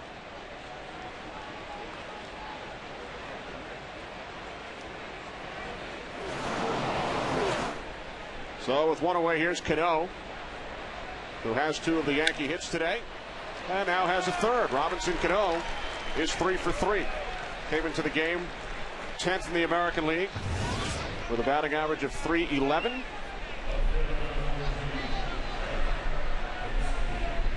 A 1-out base runner for the Yankees.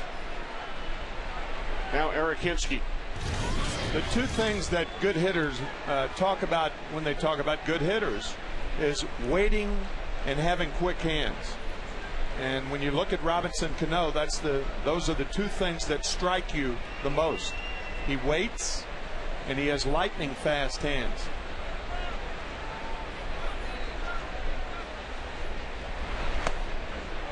Sala missing inside. Ball 1 to Hinsky. Last fastball from Tozawa. Just rifling it back up the middle. He's hit 3 balls right on the button today.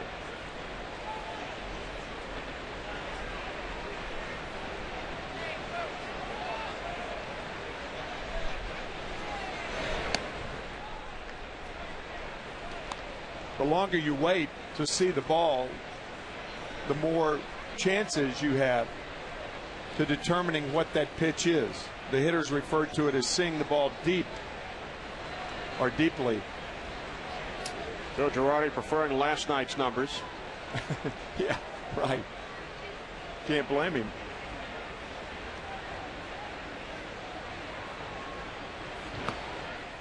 Now 3-0 in case you joined us late. Hinsky in the starting lineup following the bruised right knee suffered by Johnny Damon last night in the first inning. Damon day to day. Melky Cabrera waiting on deck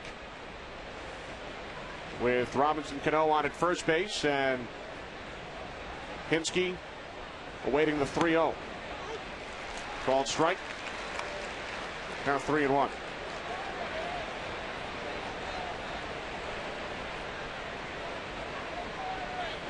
Hinsky has played for every team in the American League East except the Orioles. American League Rookie of the Year with the Blue Jays back in 2002.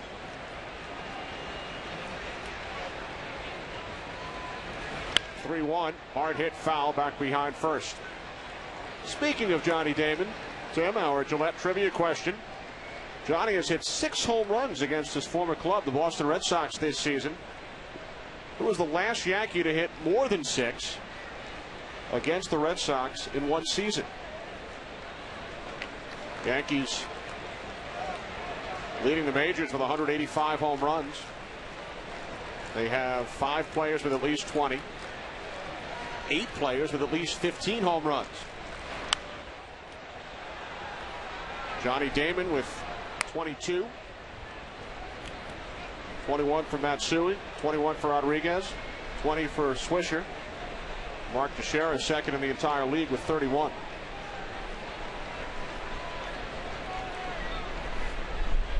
But it's the Red Sox who have 3 home runs today.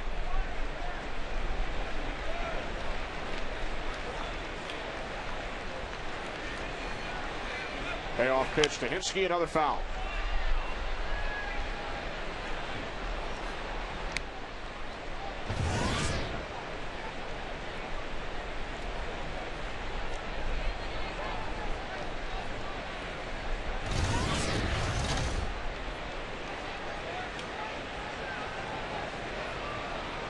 Tozawa's major league high so far, 98 pitches in his first start against Detroit.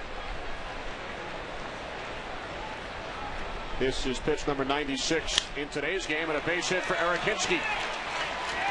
Cano rounding second on his way to third. So the Yankees have runners on the corners with only 1 out here in the 6th inning.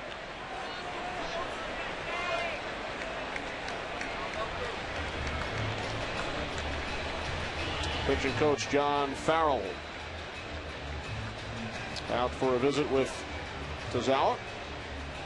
Twofold reason. I think John giving Daniel Bard a chance to get loose, He appears to be ready. So this may be the last hitter that Ozawa will face, Melky Cabrera.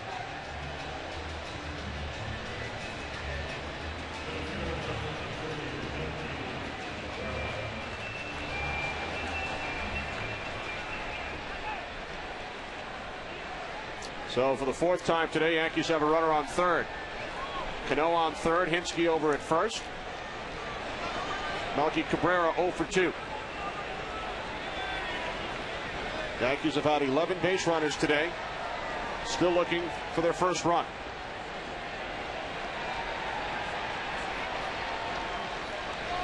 Cabrera, first pitch. Fouls it back, 0-1.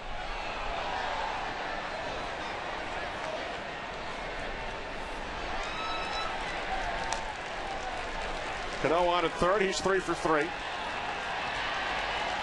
And Hinske.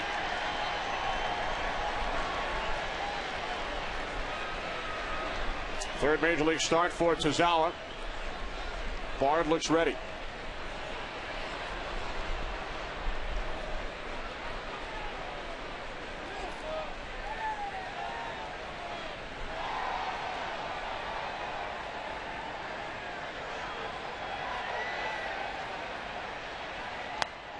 One and one.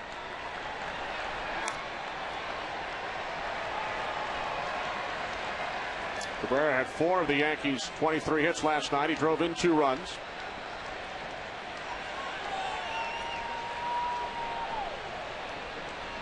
You almost forget the Red Sox scored 11 runs last night, so they've now scored 20 in these 2 games. Yeah, they've scored as many as the Yankees have in the 2 games.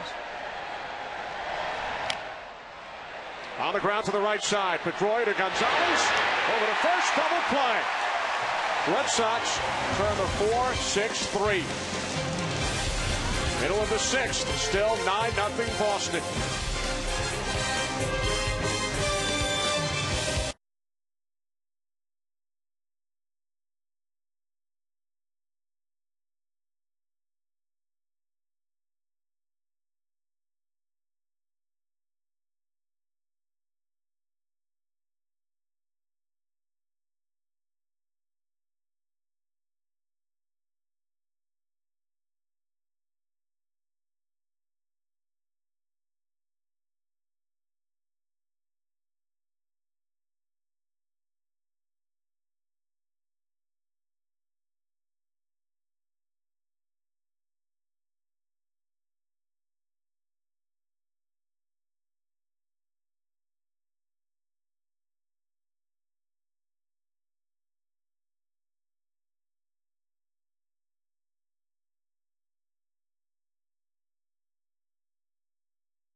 Of the 6th inning, today's Flomax replay. Bottom of the 5th, as David Ortiz took A.J. Burnett deep.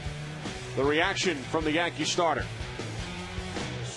Por qué, por qué, por qué, por qué.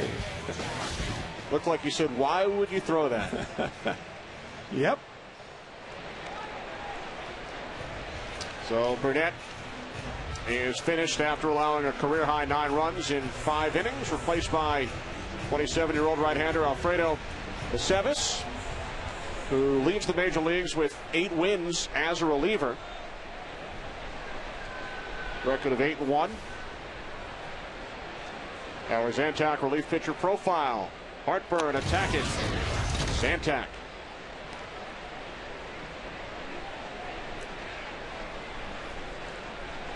Also started a game back on July 9th in Minnesota. 31 appearances out of the pen.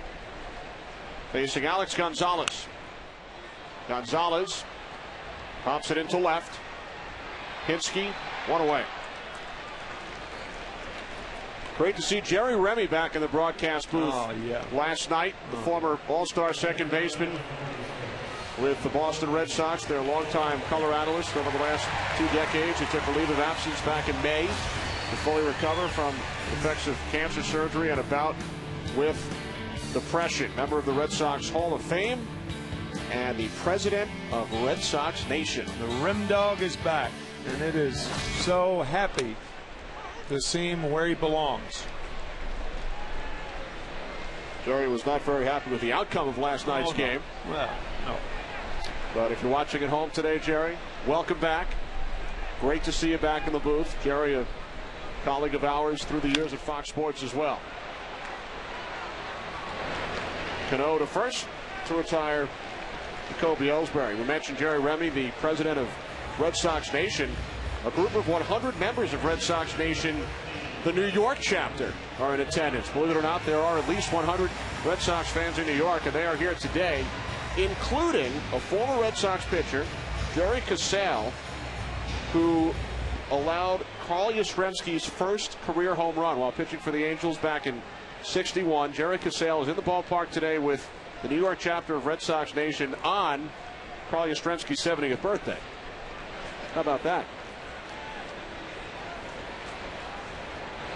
6 years later, the impossible dream, 1967. I've told you this story before, Kenny, but Bob Gibson and the Cardinals, a member of the Cardinals at the time, won the first game of the 1967 World Series. Pedroia, fair ball into the left field corner. No throw from Hinsky. Second hit of the game for Pedroia. High breaking ball, and Dustin Pedroia with his second hit of the game. Anyway, Yaz goes 0 for 4 against Bob Gibson, and Gibson ultimately won 3 games against the Red Sox that year. And after his 0 for 4, we were near the dugout in our street clothes, waiting with our wives, our family. And Carl Yastrzemski rolls the batting cage out from center field and takes extra hitting after 163 games. A guy who was to be the most valuable player that year. It was a phenomenal sight to see him alone in the batting cage with his batting practice pitcher. And the next day, sure enough, he had 2 home runs, one off Dick Hughes and one off Joe Horner. And that even the series at 1-1 to go back to St. Louis. Were the wives what a worker. Were the wives impressed with the extra BP session? Well, they couldn't believe, a player after 163 games needed extra hitting. Rolling that batting cage out of center field. And it's kept in the same spot here at Fenway. And while Yaz celebrates his 70th birthday,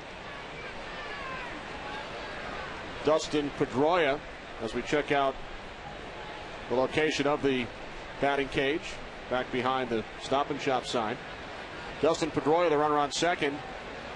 His son Dylan is 4 days old. Yeah. Born this past Tuesday. Dustin and his wife Kelly.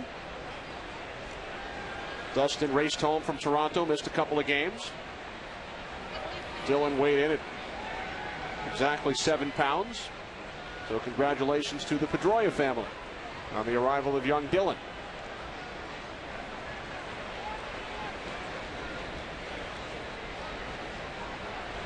The 0-2 to Martinez. Low and inside, 1-2.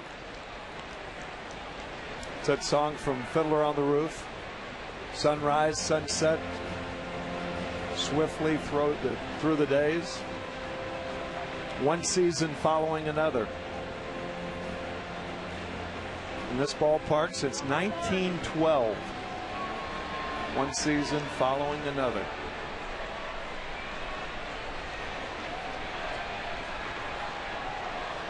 One game following another. Yep. Could not be more opposite. That's really true.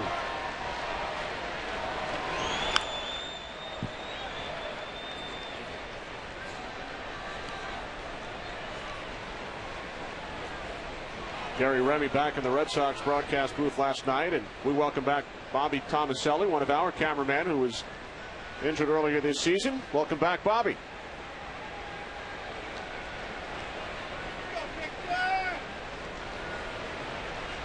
Bobby with an interesting use of that visor on the camera.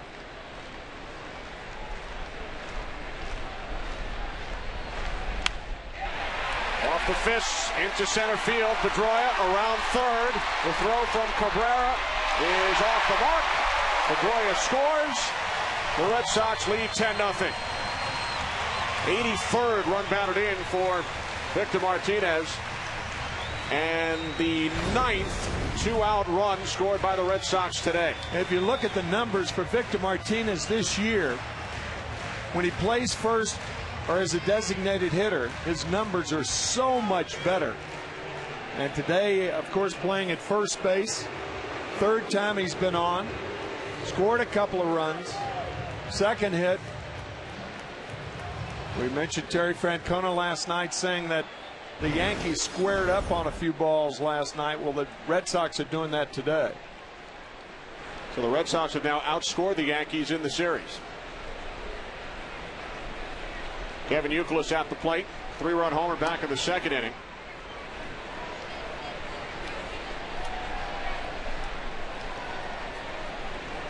The 3 prior series between these clubs this year have all been sweeps.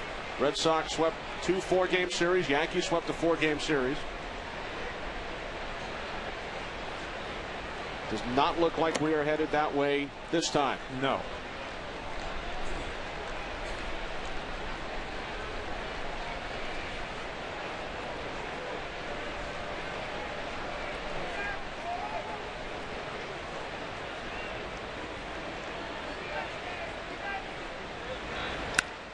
Youkilis crushes another one. His second home run of the game.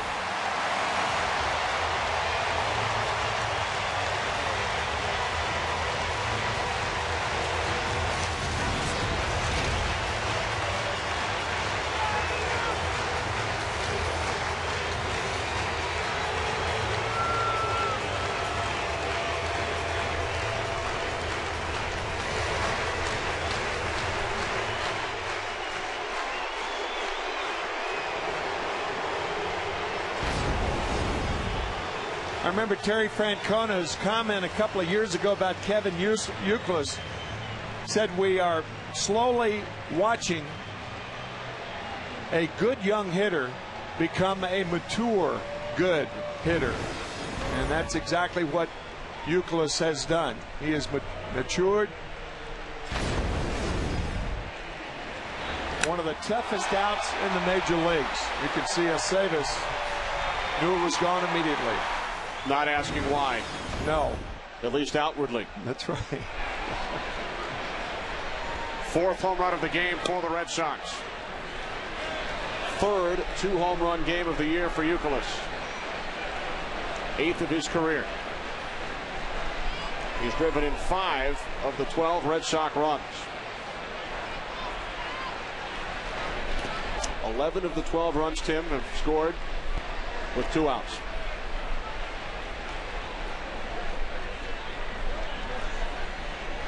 So on this day after a 22-11 Yankee win, it's 12-0 Boston.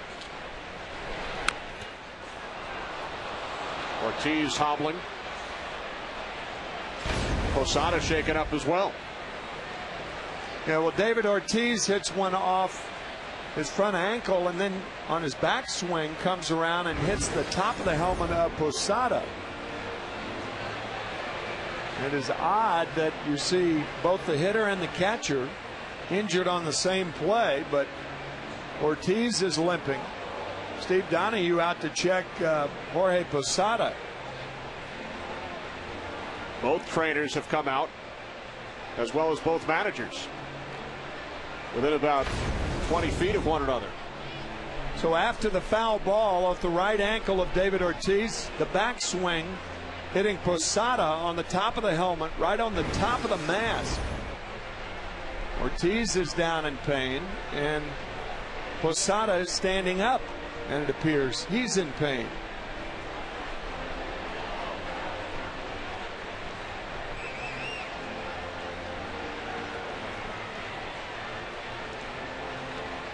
Terry Francona probably saying this is a 12-0 ball game, and it appears Posada's all right, but perhaps not so Ortiz.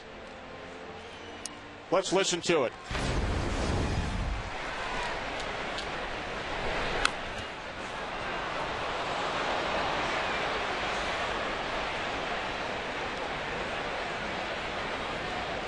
Ortiz having the wherewithal to pick up the mask of Posada. And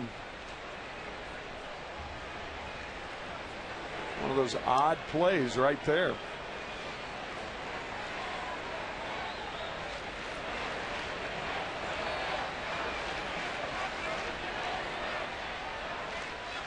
The 1-2 to Ortiz.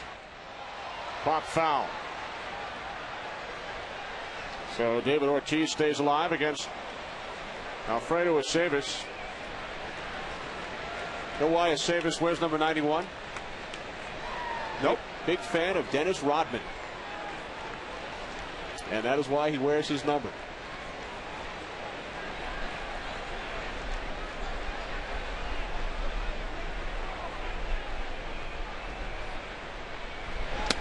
Fastball missing high, 2-2.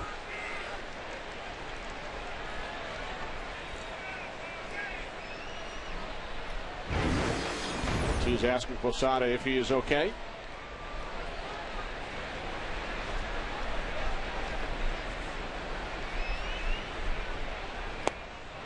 Ortiz down on strikes, but the Red Sox add to their lead. Kevin Youkilis, a 3-run shot in the second, a 2-run homer in the sixth. 12-0 Red Sox.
The pen will make his 34th appearance for the Red Sox, on in relief of Junichi Tozawa, who went 6 innings, did not allow a run on 8 hits, 2 walks, and 2 strikeouts. As Jerry Hairston Jr. leads off for the Yankees, pinch hitting for Derek Jeter. Hairston acquired by the Yankees from the Cincinnati Reds. Versatile, can play just about any infield or outfield position. Part of a 3-generation family in the major leagues. The Boones, the Bells, and the Hairstons. Right.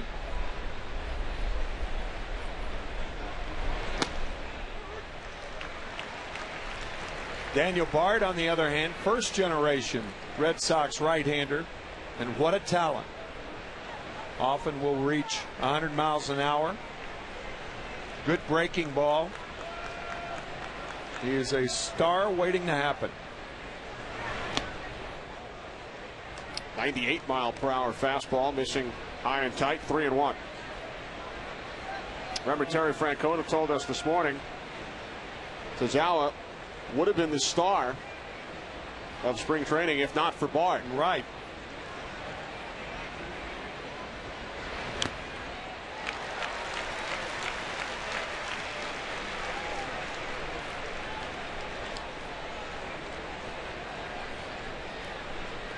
Hard to believe he has given up runs in 4 of his last 6 outings with the stuff he has. Made his major league debut May 13th against the Angels.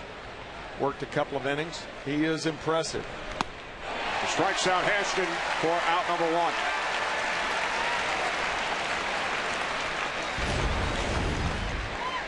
Daniel is a middle of the plate pitcher. And by that I mean he doesn't have to go to the corners and be too fine. And if you're a catcher, you just try to encourage him to pick up the 4 corners, the 2 shoulders and the 2 knees. And it gives him a bigger target for which to throw. Forget about just throwing to the mitt, but throw to those 4 corners.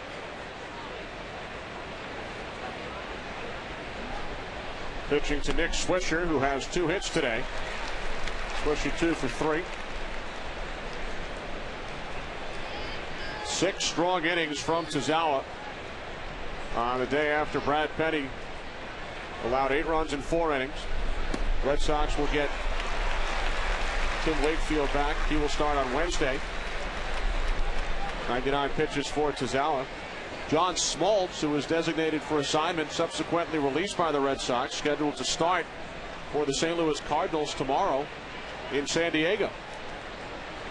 His last appearance with Boston came at Yankee Stadium back on August 6th. He allowed 8 earned runs and 3 1/3. Smoltz, now a member of the Cardinals. And we check in with Ken Rosenthal and ask what's going on with Billy Wagner. Well, Kenny, yesterday the Red Sox claimed Wagner on waivers. They were awarded the claim. And now the question is, what happens? Until Tuesday afternoon is when the 2 teams have to make a deal. And if Wagner is willing to waive his no-trade clause, and he has indicated that he is, then the Mets are confident that a trade can happen. But this will not be a giveaway with the Mets just dumping Wagner's salary on the Red Sox, or at least it shouldn't be. Wagner will have actual trade value this winter if he proves he is healthy, and the Red Sox would gain control of him not only for the rest of this season, but also for the next. They could exercise his 1-year, $8 million club option, keep him from themselves, or trade him to a team in need of a closer. They could also decline the option, offer him salary arbitration, and then possibly get 2 high draft picks in return. So there's a lot of talk that will go on before Tuesday afternoon, but it'll be real interesting to see if the Red Sox get a left-handed complement to Hideki Okajima. All right, Ken, so we'll have to wait a couple of days to find out if, in fact, Billy Wagner will join the Boston Red Sox. John Smoltz, on the other hand, I believe will do well with the Cardinals. I think he's back in the National League, and plus he's united for the first time with Tony La Russa and with Dave Duncan, and those two guys have claimed more reclamation projects than any tandem in Major League history, maybe. Nick Swisher puts the Yankees on the board. His third hit of the game to left field. It's his 21st home run of the season, his 18th on the road.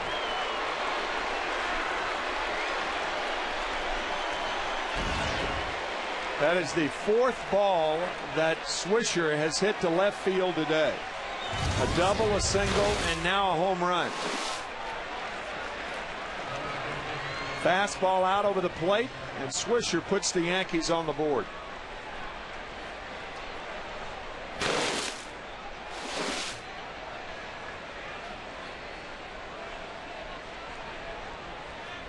So the Red Sox lead is now 12-1.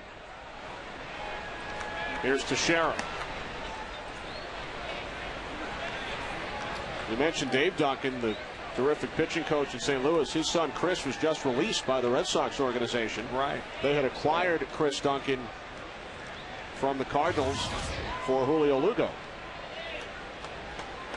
And Chris's brother Shelley, a member of the Yankees organization, playing in AAA, as Teixeira singles into right field, his second hit today. A one-out base runner for the Yankees. We take you back to our Gillette trivia question. Johnny Damon out of the lineup today. 6 home runs against the Red Sox this season. Who was the last Yankee to hit more against Boston in one season? The special 1961 campaign for the New York Yankees.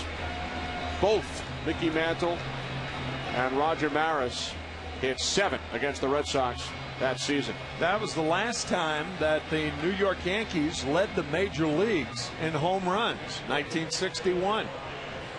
They're leading the majors in home runs this year. And they've done it 20 times in their illustrious history.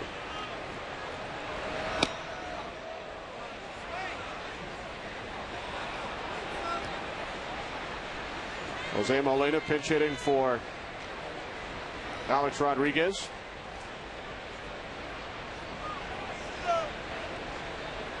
Teixeira takes his lead off first.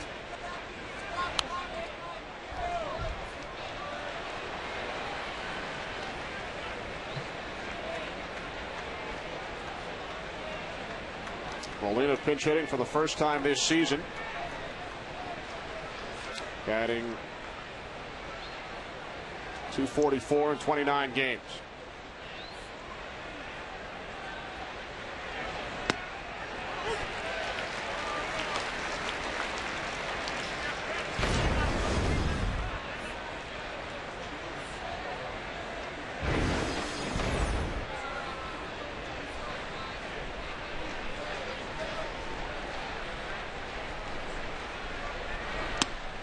Molina called out on strikes.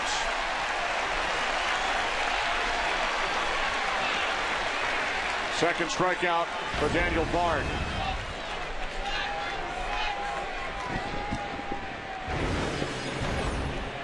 So with 2 away, Matsui steps in. And we talked about Wakefield coming back on Wednesday. Daisuke Matsuzaka on the comeback trail, scheduled to make another rehab start of the minor leagues on Monday. Terry Francona told us Daisuke has worked hard. He's doing well. And they hope to have him back in September. And once again, it's very important to keep in mind that from September 1st on, you can expand your roster to 40 roster moves instead of 25.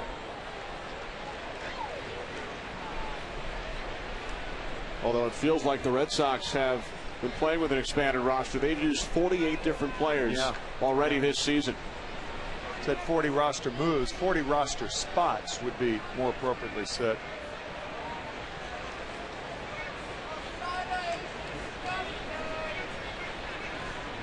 The 1-1 to Matsui. Jason Bay. But the Yankees finally score a run. Swisher goes deep. It's 7th inning stretch time in Boston.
A powerful clean without dry skin. Sponsored by Hyundai. Now Hyundai Assurance can even lower your price at the pump. And by Avo Dart. Well, the Yankees with a shortened bench today in the absence of Johnny Damon. Jerry Hairston Jr. remains in the game at short, and Jose Molina will make his first career appearance at third, and that is it as far as the Yankee reserves are concerned. Hairston, Molina, Damon not available, and the Yankees sent Ramiro Pena down to AAA yesterday when they activated Damaso Marte. There's Enrique Gonzalez. He was called up by the Red Sox after last night's game. The sacrificial lamb, Michael Bowden, who allowed 7 runs in 2 innings in relief of Penny, was sent back down. Gonzalez recalled.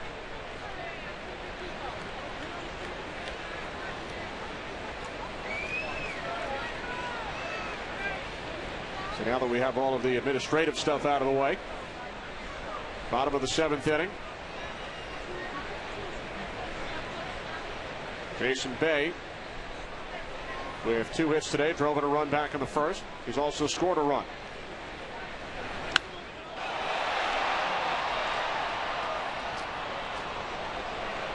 Well, here it is, a 12-1 lead by the Red Sox, but I will guarantee you that the lines will be hot tonight, either from Colorado to Puerto Rico or San Diego to Puerto Rico, because Jose Molina is the first Molina to play third base in the majors. Wow. Yadier, of course, is his brother, and terrific all-star catcher with the Cardinals. And Benji Molina, a lot of people thought he should have been an all-star. Cleanup hitter for the Giants, who are playing in Colorado tonight. I'll be calling mom and dad and having a good time. Jose played third today in Boston. It's a fact. Whose gloves are he using? Robinson Cano's glove. Yeah. Wonder whose glove Robbie is using. That's a lot smaller than the gloves that Jose Molina normally uses, and obviously a different shape.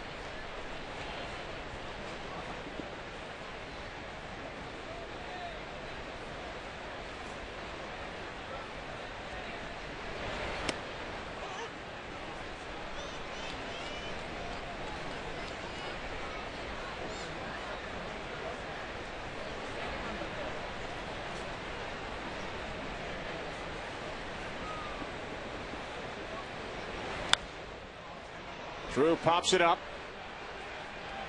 And we don't know whose glove Cano is using, but he makes the catch. I would imagine Robbie brought a couple of extra gloves. Is it glove number 1, glove number 2, or glove number 3? The Red Sox Hyundai in-game box score. Introducing the all-new 306 horsepower rear-wheel drive Hyundai Genesis Coupe. 12 runs, 12 hits, 4 home runs for the Red Sox. Strike 1 to Varitek.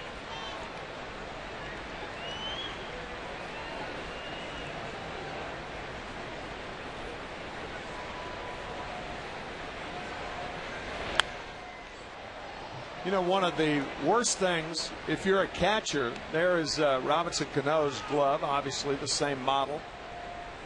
But if you're a catcher and you're playing in the field, your mind wanders. You're supposed to be putting down a sign right now. And it's Jorge Posada who's putting down the sign. Normally, unless you start the action, it doesn't happen. Molina, the happiest man in the stadium right now. He's one of them, yes. Nothing hit to him in the bottom of the 7th.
(12-1).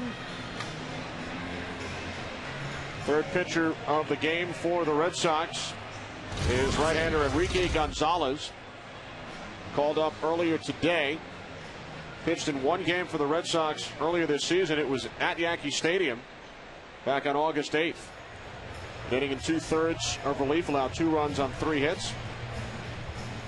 Has also started 18 games in the major leagues for the Diamondbacks and the Padres. So Enrique Gonzalez in to pitch the 8th. He will face Jorge Posada, Robinson Cano, and Eric Hinsky. There's Casey Kochman. He's the new first baseman replacing Victor Martinez.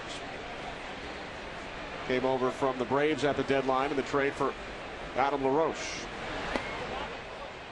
And a year ago at the deadline, Kochman involved in the Mark Teixeira deal.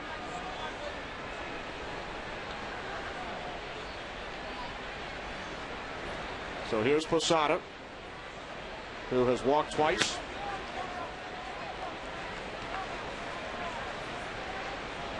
and also fouled out to Youkilis.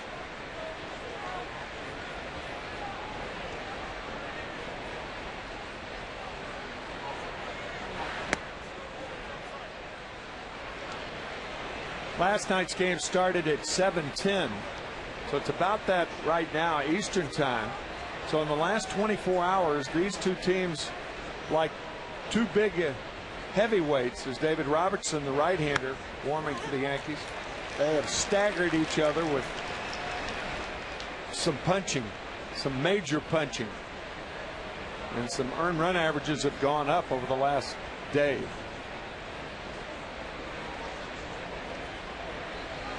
The 3-1 to Posada, and he draws a walk for the third time today. Fox Saturday Baseball, presented by Gillette, returns next week.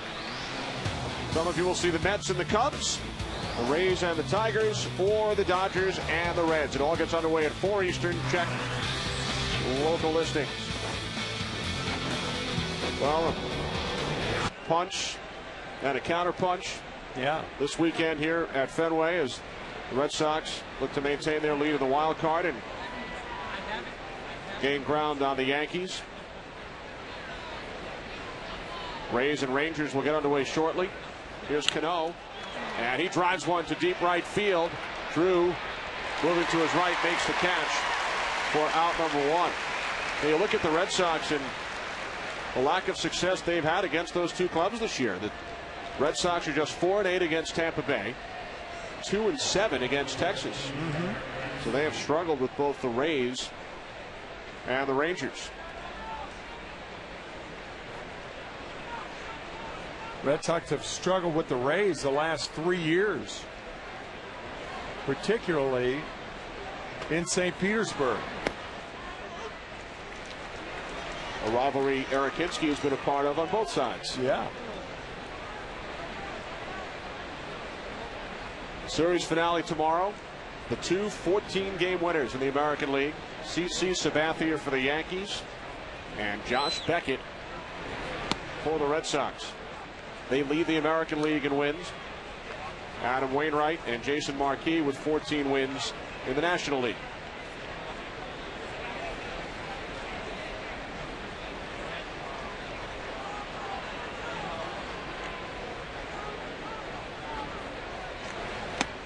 Fastball high and tight, 2-1.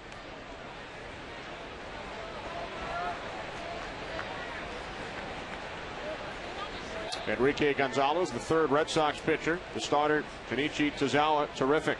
Did not allow a run in 6 innings of work. A.J. Burnett, the Yankee starter, allowed a career-high 9 runs.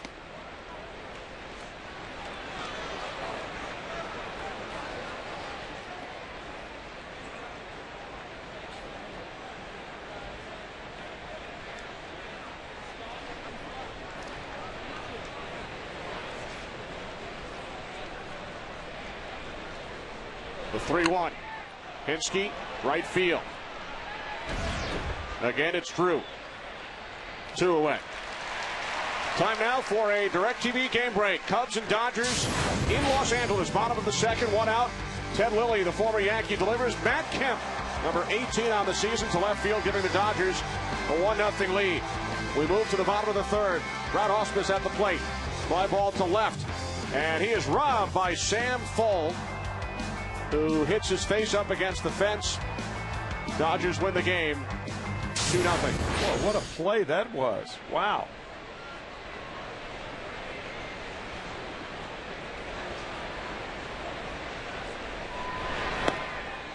So the Dodgers lead is now 5 games on the Rockies in the National League West. Dodgers winning for the 74th time.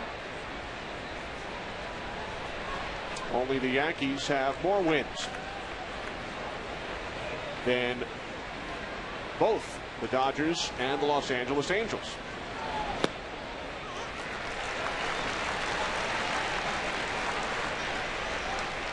I don't think when the season began, anyone thought that Colorado and San Francisco would be having the types of years that they're both having. Colorado under new manager Jim Tracy, who's doing a remarkable job, and Bruce Bochy doing a great job for San Francisco with that great pitching staff.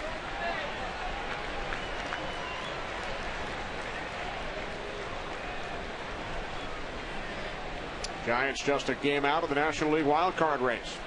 One game behind Colorado.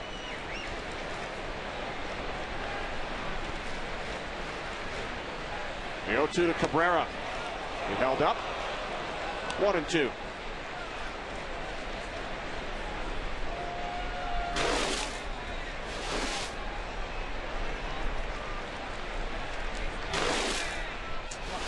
Yankees have stranded 10 base runners, including 4 on third base today.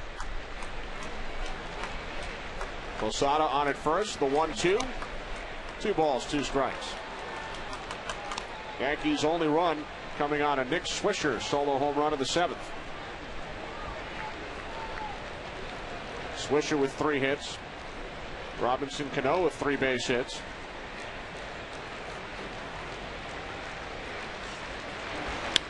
Cabrera with a shot, caught by Pedroia for the final out of the inning. Middle of the 8th, 12-1 Red Sox.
Here at Fenway, Red Sox got on top 12-1 following a 20-11 Yankees victory last night. David Robertson, the third Yankee pitcher, making his 37th appearance.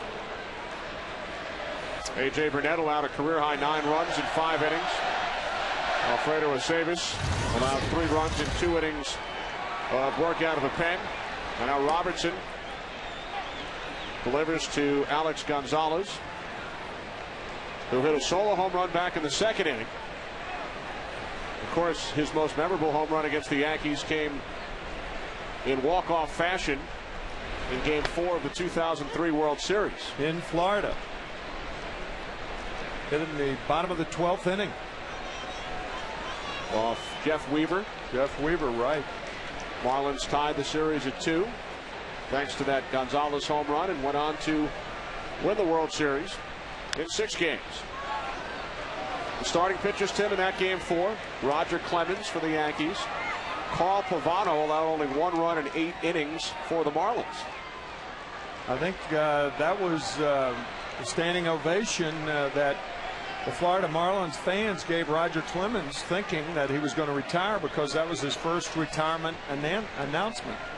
And that, of course, later changed. Brett Favre's not the only guy who retires and then comes back. That's right. Gonzalez down on strikes. One away. This game-changing play is brought to you by Holiday Inn. Signs of change are everywhere. Robbie Cano at the plate in the second inning. He singles to left, looking to stretch it into a double, and Jason Bay guns him down. The tag applied by Dustin Pedroia. That's a tough sell, isn't it? In a 12-1 game, that a key play was way back in the second inning. But it was a very important play, and Terry Francona, when we interviewed him, said the same thing. Red Sox led 3-0 at the time. Jonathan Papelbon in a 12-1 game is up in the Red Sox pen.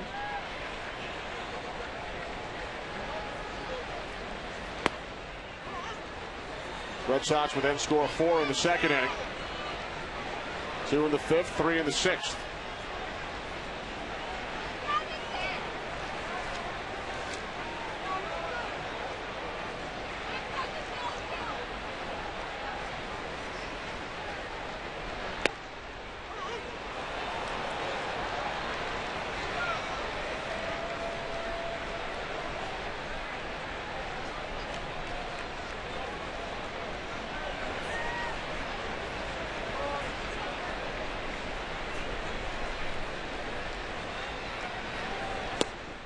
Fastball missing away. 2-2 on Ellsbury. Ellsbury 0 for 4 has not been on base today, so has not had a chance to set the new club record for stolen bases. Tied the mark in last night's game. Left field, Eric Hinsky, 2 out.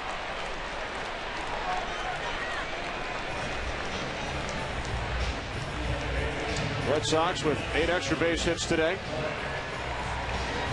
Number 2, 3, 4 hitters with 6 hits, including a couple of home runs. And check out the bottom note. Red Sox have scored 11 of their 12 runs today with 2 outs. Yeah, that is really unusual because you rarely score 12 runs without the benefit of a cheap run. Mariano Rivera just getting tuned up, as is Papelbon.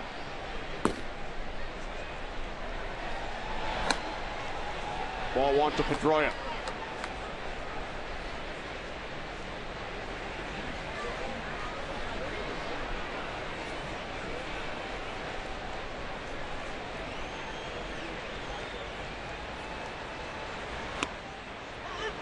Pedroia today, 2 hits. He scored 3 runs. Reason Jonathan Papelbon is up is he has not pitched since Tuesday in Toronto. So he's being tuned up, as is Mariano Rivera. The Yankees had the off day on Thursday. Flew from Oakland. So Mariano has not pitched since Wednesday for the Yankees. That is an eternity for short relievers. 3 or 4 days. The Yankees won 5 of 7 games out west in Seattle and Oakland.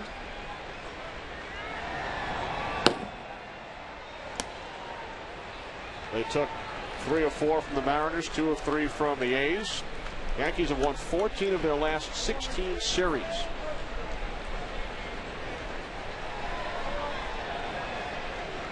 And they will send CC Sabathia to the mound tomorrow night against Josh Beckett, a pair of 14-game winners. Base hit for Pedroia into the right field corner. His 3rd hit today. Stand-up double for Pedroia.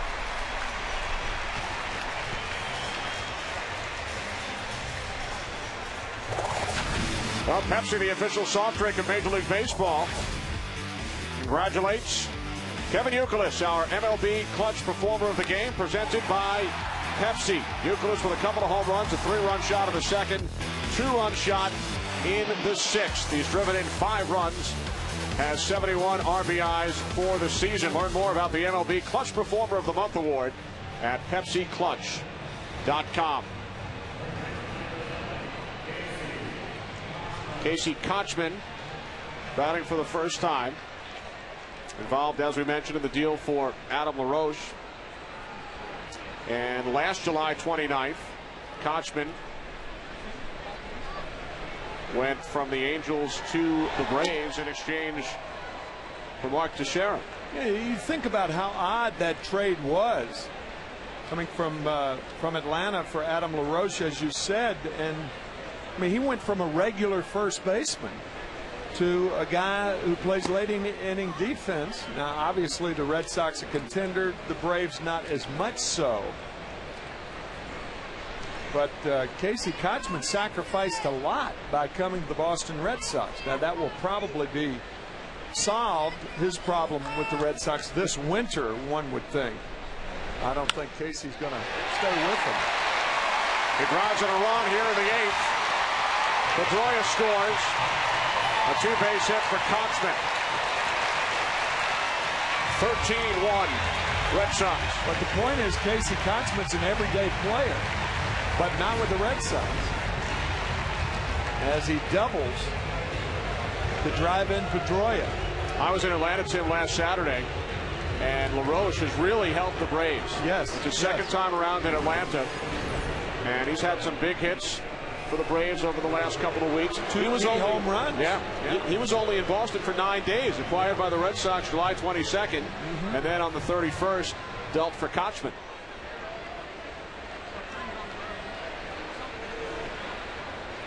Another 2-out run for the Red Sox. They've scored 12 of them today.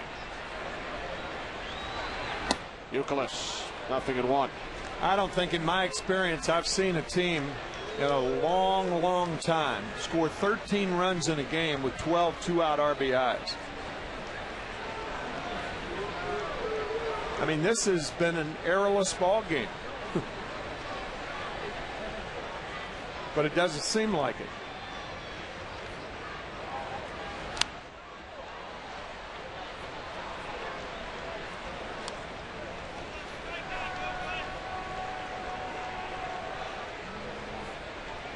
Only 14 runs today after the teams combined for a Yankee Red Sox record 31 last night. We're not even halfway there.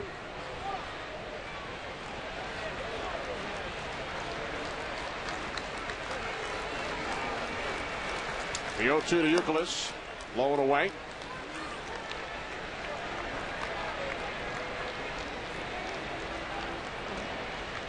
$13 runs on 14 hits for the Red Sox. They led 7-0 after 2.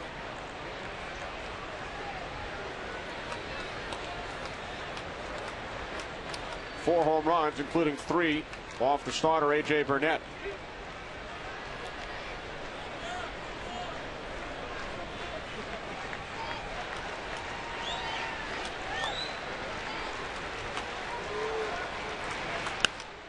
Youkilis, another extra base hit. Kochman scores. It's now 14-1. 3 consecutive doubles after Robertson retired the first 2 Red Sox in the inning.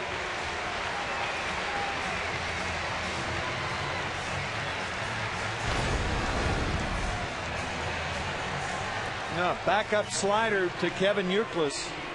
What a day for Youkilis.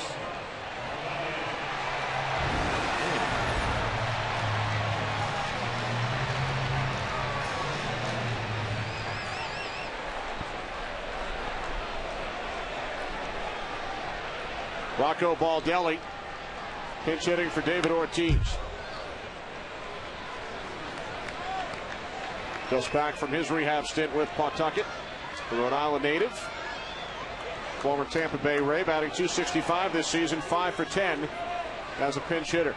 Youkilis ties his career high with 6 runs batted in today. He's driven in 6 of the 14 Boston runs.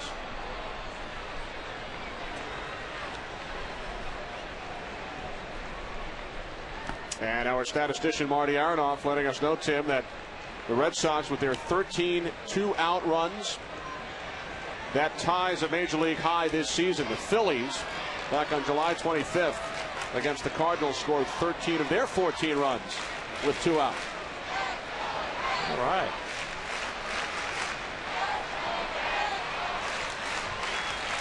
I think Marty knew that off the top of his head. Did not have to look it up. Probably.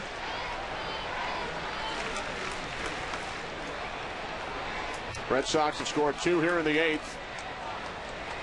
3 consecutive doubles. Pedroia, Kochman, and Youkilis.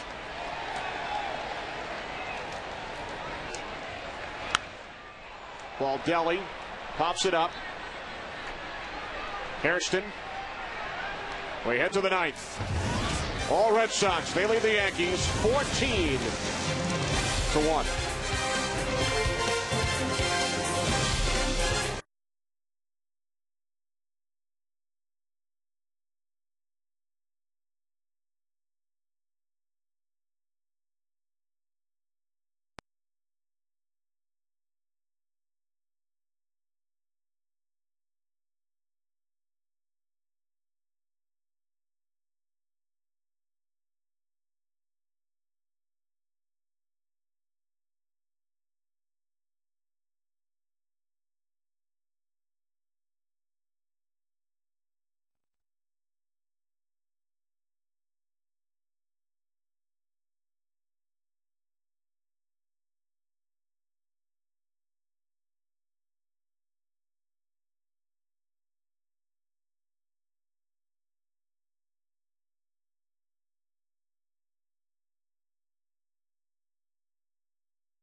With more customizable features and new ways to play. Log on to foxsports.com on MSN and join the next generation of fantasy football. Gary Hairston Jr. leading off for the Yankees. Nick Green, the former Yankee, now in left field, replacing Jason Bay here in the top of the 9th.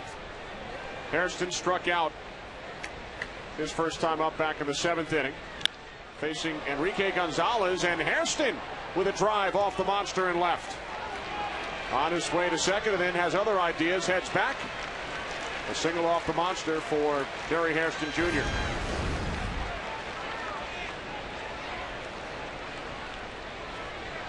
Both teams playing wall ball here at Fenway this afternoon.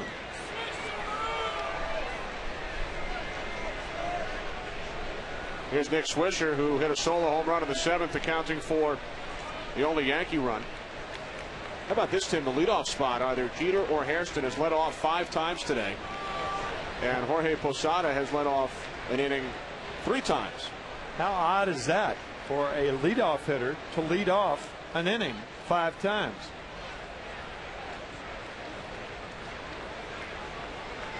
And the leadoff hitter here in the 9th, Hairston on at first. And Swisher takes strike 1. So no need for Jonathan Papelbon today, but Ken Rosenthal, you learned that the Red Sox closer has adopted his own alter ego. That's right, Kenny. You've heard of Chad Ochocinco, of course, from your NFL work. Well, Papelbon's alter ego is Cinco Ocho. That's Spanish, of course, for number 58. The word is, he is Cinco Ocho when he is in closer mode.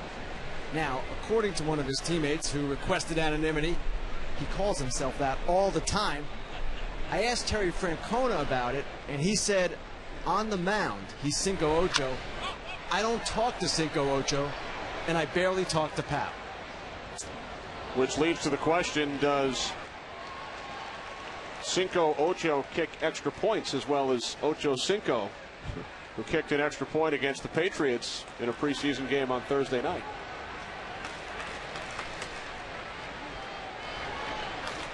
Cinco Ocho watching Enrique Gonzalez try and close out the Yankees here in the ninth. A 14-1 lead for the Red Sox. Great job by our entire crew here in Boston. Our producer Pete Macheska, director Bill Webb, associate director Aaron Stoikov, broadcast associate Brian Biederman. Technical producer is Sid Drexler. Our technical director Scott Daly. Pre-game show produced by Don Bowie. Senior videotape producer Janice Casaza. Coordinating studio producer of Fox Sports is Scott Ackerson. Senior VP of production Jack Simmons. Senior producer of Fox Sports is Bill Brown.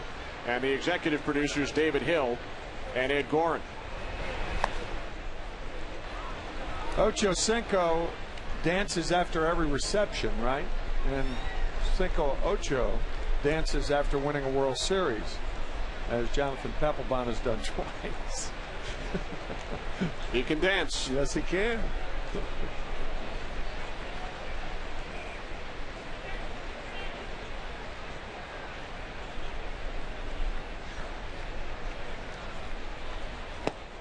Swisher down on strikes. One away here in the Yankees' ninth. Tonight on Fox, don't miss a full hour of Cops. Then join John Walsh for an hour of America's Most Wanted. It all starts tonight at 8, 7 Central. Only on Fox. Viewer discretion is advised. I said twice. Jonathan Papelbon has danced once after a World Series win. And that was when the Red Sox beat the Colorado Rockies. He may have danced in 04. Sure. Considering he was already in the system. Yeah. Fourth round pick back in 2003. Mm-hmm. Not as many people would have seen it as was the case in 07. Right.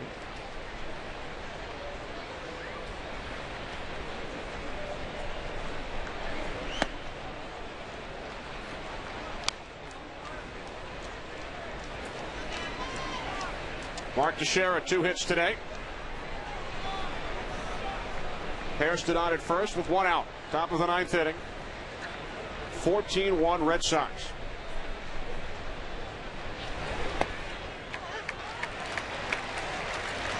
You know, you have to wonder what the standings would have looked like at this point had the Red Sox and not the Yankees signed Mark Teixeira during the offseason.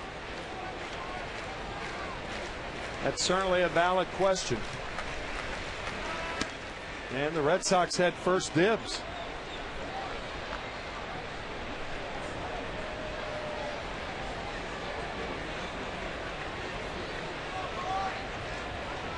Yankees offered more money, and Teixeira signed with New York.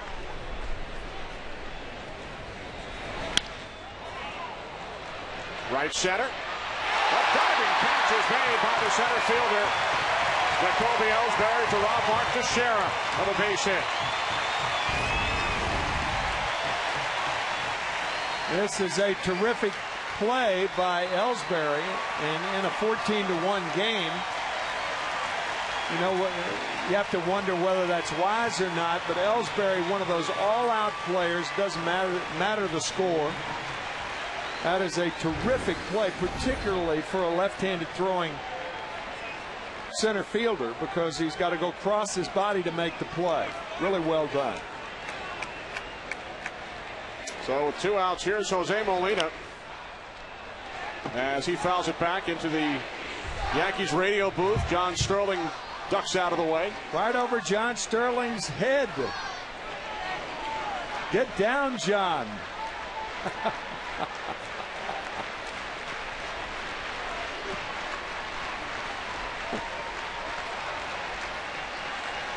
That startled John. It did. Startled me, too. Jose startled when he was told by Joe Girardi that he was going to enter the game and play third base for the first time in his career, a couple of innings back. And he let out a big sigh of relief as no balls were hit to Molina in the field. First time one of the three Molinas has played third base in the major leagues. They all have World Series rings. Yeah, that's right. Jose and Benji with the Angels in 02. Yadier with the St. Louis Cardinals in 06.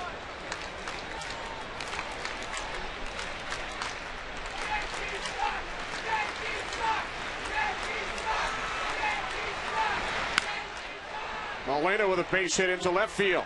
Hairston moves to second. Yankees with their 16th base runner of this game. Second highest scoring team in the major leagues. They've been held to 1 run after crossing the plate 20 times last night. Here's Hideki Matsui, who drove in 7 of those 20 runs. Matsui today 0 for 4.